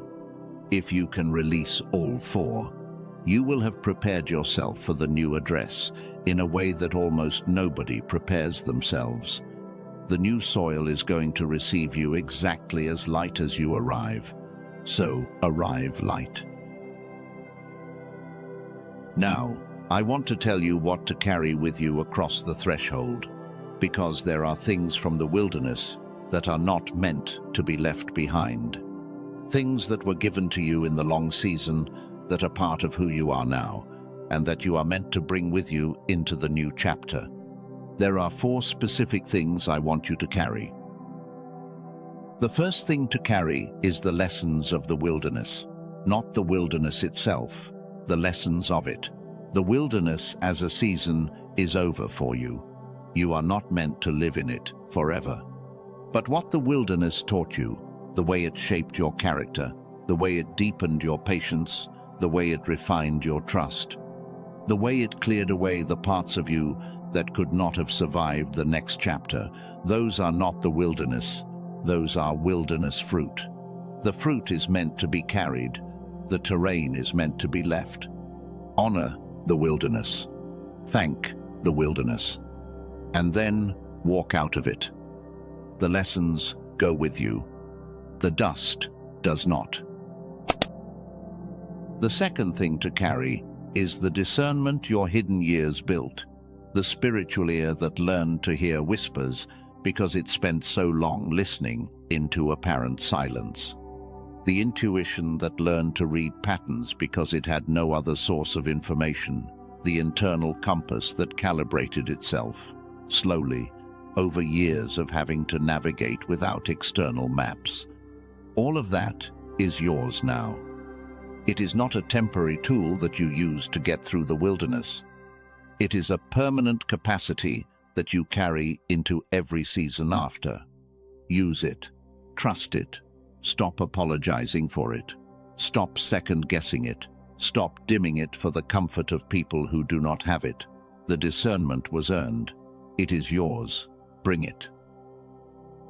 The third thing to carry is the relationships that survived the filter, the small handful of people who walked with you through the wilderness and are still walking with you now. The ones who saw you in the hidden years and did not pull away. The ones whose presence in your life feels like recognition, not negotiation. There may be only 2 or 3 of them. There may be only 1. The number is not the point. The faithfulness of the connection is the point. Bring them with care. Bring them with gratitude. Bring them with the awareness that they did not have to stay, but they did, and that staying is one of the most precious things you have. They will be part of the new chapter. They have already proven themselves capable of walking with you across seasons. They will keep walking. The relationships that survive the filter are the relationships that were always going to be permanent.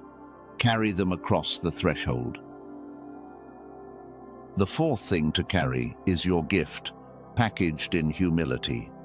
The gift you have been given, the constellation we walked through earlier, the unique combination of perception and care, and skill and voice that only you carry, is meant to be brought into the new chapter.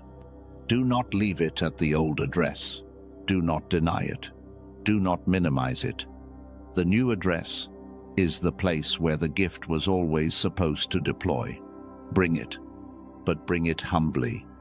Bring it with the awareness that the gift is not yours in the sense of belonging to you. It is yours in the sense of being entrusted to you.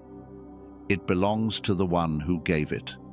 Your job is to steward it. Your job is to deploy it where heaven has prepared the conditions for it to land. Your job is to use it for the purpose it was given for, which is the building up of the people whose lives the gift was designed to touch.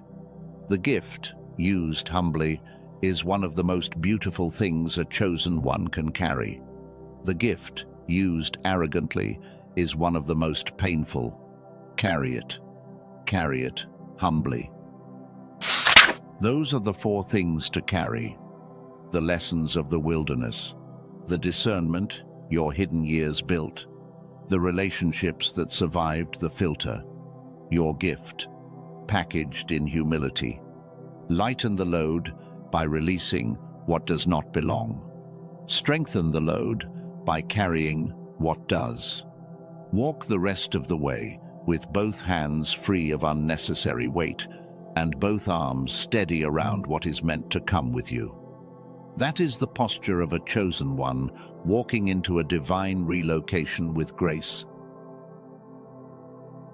Take a breath with me now. The deepest words have been spoken. What follows is not new content. What follows is the sealing of everything we have walked through together. There is a particular kind of quiet that descends at the end of a long conversation that has mattered, and I want you to feel that quiet now. The work of teaching is done. The work of receiving is done. What remains is the gentle pressing in of what has already been said so that it stays. You came here suspecting, you leave knowing. You came here carrying weight you could not name. You leave with names for the weight, and with permission to set down what was never yours to carry. You came here, wondering whether you had failed. You leave understanding that the formation was real, that the wilderness was purposeful, that the long silence was, all along, a kind of speech you did not yet have ears for. You came here unsure whether anything was actually shifting. You leave knowing that the relocation began long before you became aware of it, that the visible parts are catching up to a movement that has already happened in the unseen, and that the hand that has been moving you has not let go and will not let go. That is the recognition you are leaving with. Hold it, trust it, walk on with it.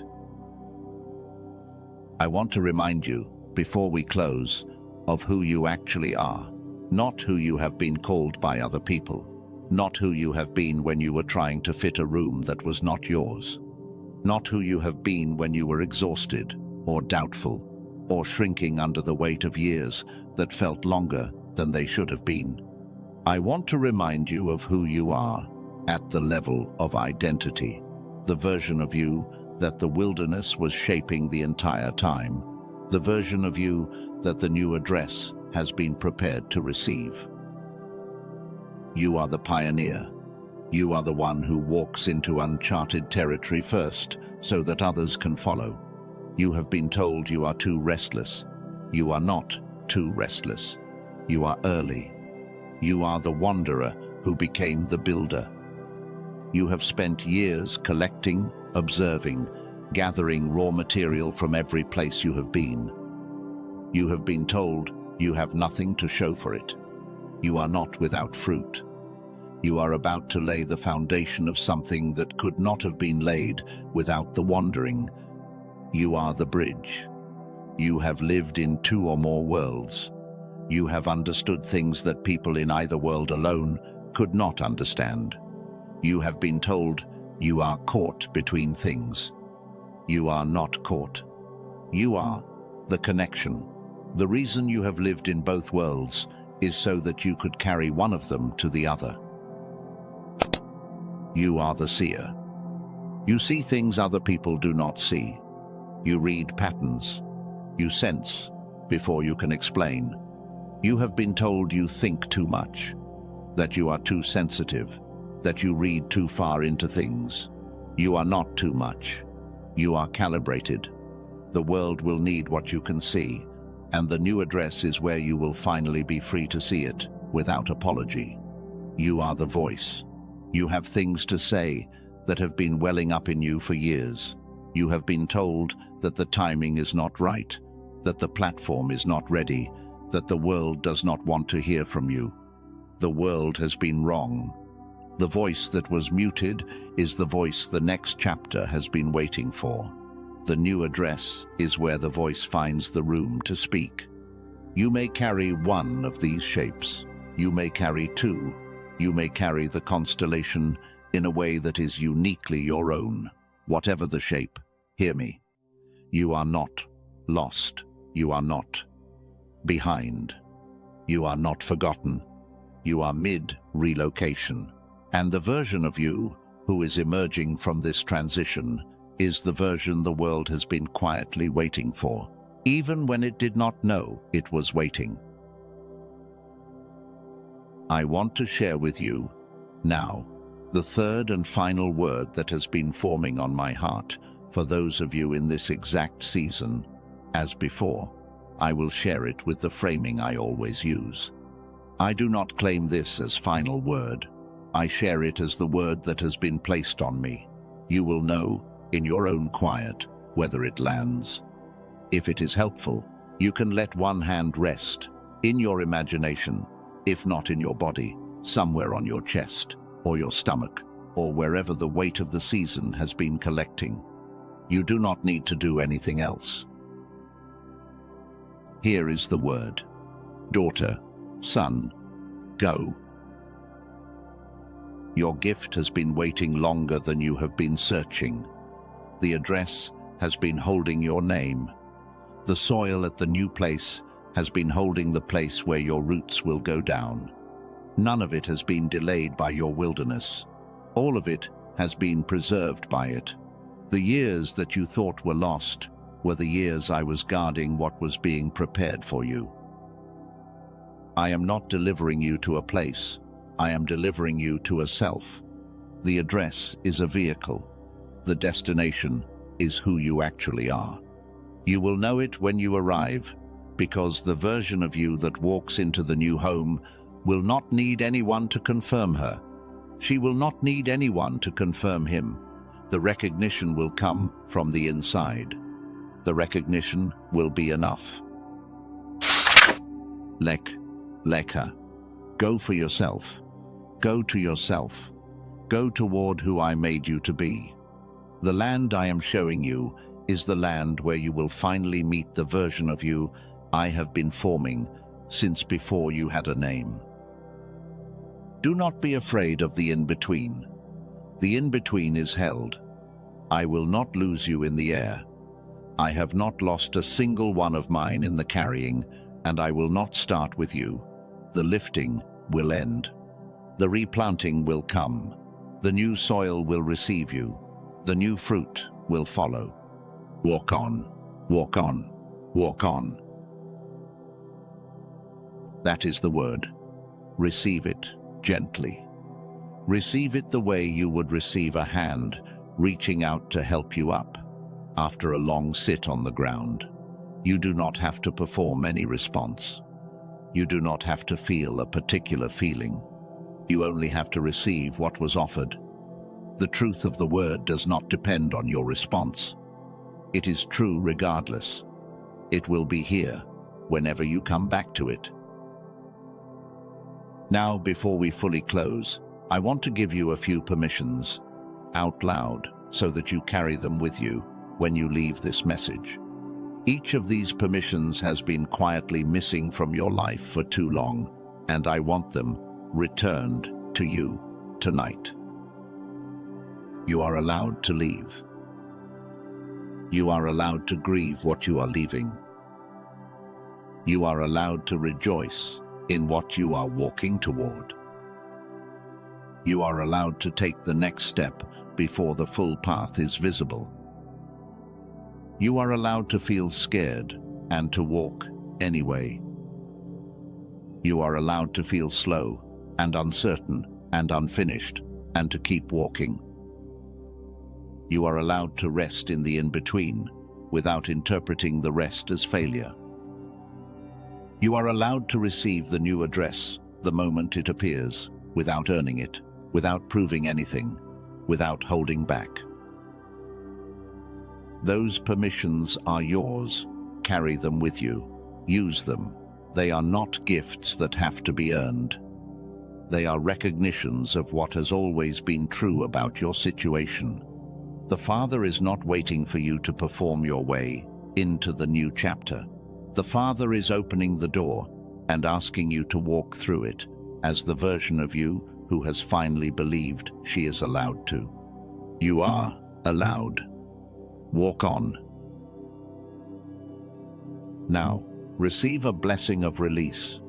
I release you, in the name of the one who initiates relocations from the address that was never your home. I release you from the version of you that survived it. I release you from the friendships that have completed their assignments and from the false guilt of having let them complete.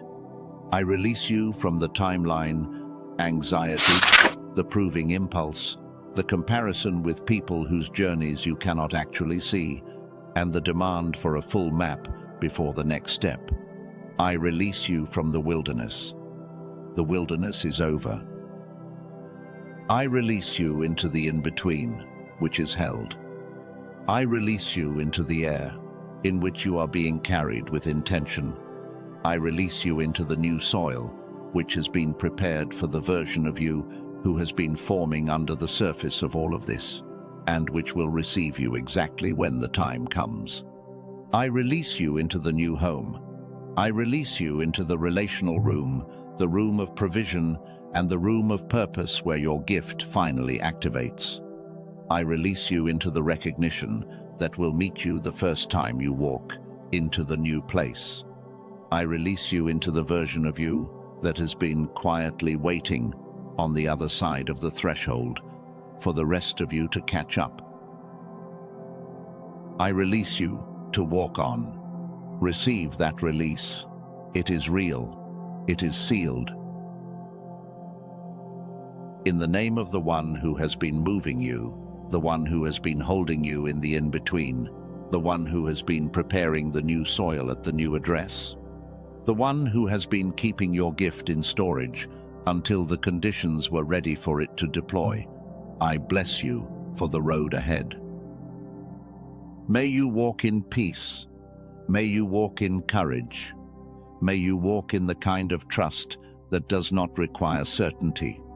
May the next step become clear at the moment you need it to be clear, and not a moment sooner, because you are being trained for a faithfulness that does not require a map.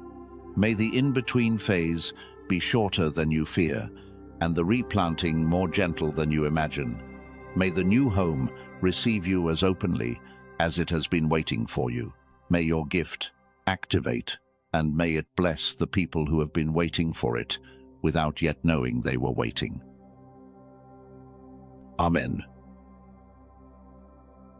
Before you go, I want to leave you with a few small things. I want to offer them to you without pressure. Take what is helpful, leave what is not.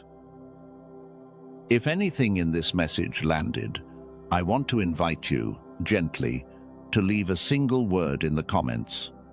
The word is, I am relocating.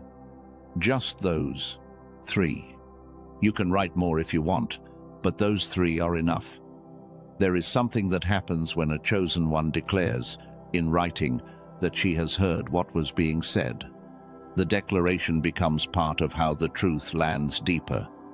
Heaven hears written words. Type the words, if your spirit confirms. If something in this message brought clarity to confusion, brought weight to what felt weightless, brought heaven closer to a season that has felt long, you can let your like be your amen without words. It is a small gesture. It does not cost you anything, but it does help me know which messages are landing so I can keep making more of them for the people walking the same road. If you would like to receive more messages like this one as they are made, the easiest way is to stay connected. There are more words being prepared. For those of you in transition, they will find you when the next door appears. If you stay near, the choice is yours. Take it or leave it. For those of you whose spirit responded earlier, when I shared about the body side of relocation and the 7-minute audio that has helped people release the old environment frequency, the link is in the description and in the pinned comment of this video. Move toward it only if you feel led. The decision is between you and your own quiet. If your spirit is clear, follow the clarity. If your spirit is silent, set it down and walk on. There is no judgment either way. The genius song is a tool. The relocation is real, with or without it.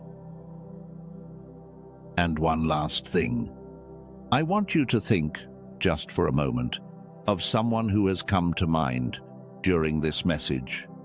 Someone who has been quietly outgrowing their current life. Someone who has been grieving things finishing on time. Someone who has been carrying restlessness without permission. Someone who has been waiting, without realizing they were waiting, for someone to tell them that what they have been feeling is real. If a face has come to mind, send this to them. You do not have to write a long message. You do not have to explain why. You can simply send the link and say, "This made me think of you." The rest is between them and what they hear. Some of them will be ready, some of them will not. Some of them have been waiting for a permission slip, and you may be the one who delivers it. The relocation announcement spreads through chosen ones who recognize the signs in each other, and you may be the recognizer for someone tonight. Send it only if your spirit confirms. Heaven uses chosen ones to find chosen ones. You may be heaven's hand reaching for someone tonight. So, here we are. The message is closing. The walk is ending. The road continues, but our particular stretch of it together, for tonight, is coming to its natural finish. I want you to hear one last thing before we go. You are not leaving a message. You are leaving a season. The next time you walk into your kitchen, your bedroom, your familiar room, your familiar street, your familiar life, you will walk in differently. Something has been declared in the unseen tonight. Your spirit knows. You may not be able to articulate in words what has shifted, but you will feel it the moment you stand up from where you are sitting. A part of the old address has just released its hold on you. A part of the new address has just become more real. The relocation, which has been happening for a long time, has just become a little more visible. Walk on. Walk on as the version of you who knows she is being moved. Walk on as the version of you who has stopped fighting the loosening. Walk on as the version of you who has set down the proving and the guilt and the timeline anxiety and the demand for a full map. Walk on as the version of you who is light enough now to be carried. The land has been waiting for you. So have you. Go in peace, chosen one. Go in courage. Go in trust. The next step will become clear. When you need it to be clear, the hand that has been carrying you will not let go. The new home is closer than you think. I will see you in the next message. Until then, may the road rise to meet you. May the soil at the new address be ready when you arrive. And may the version of you that walks into the new home walk in as someone who finally believes she belongs there. You belong there. Walk on.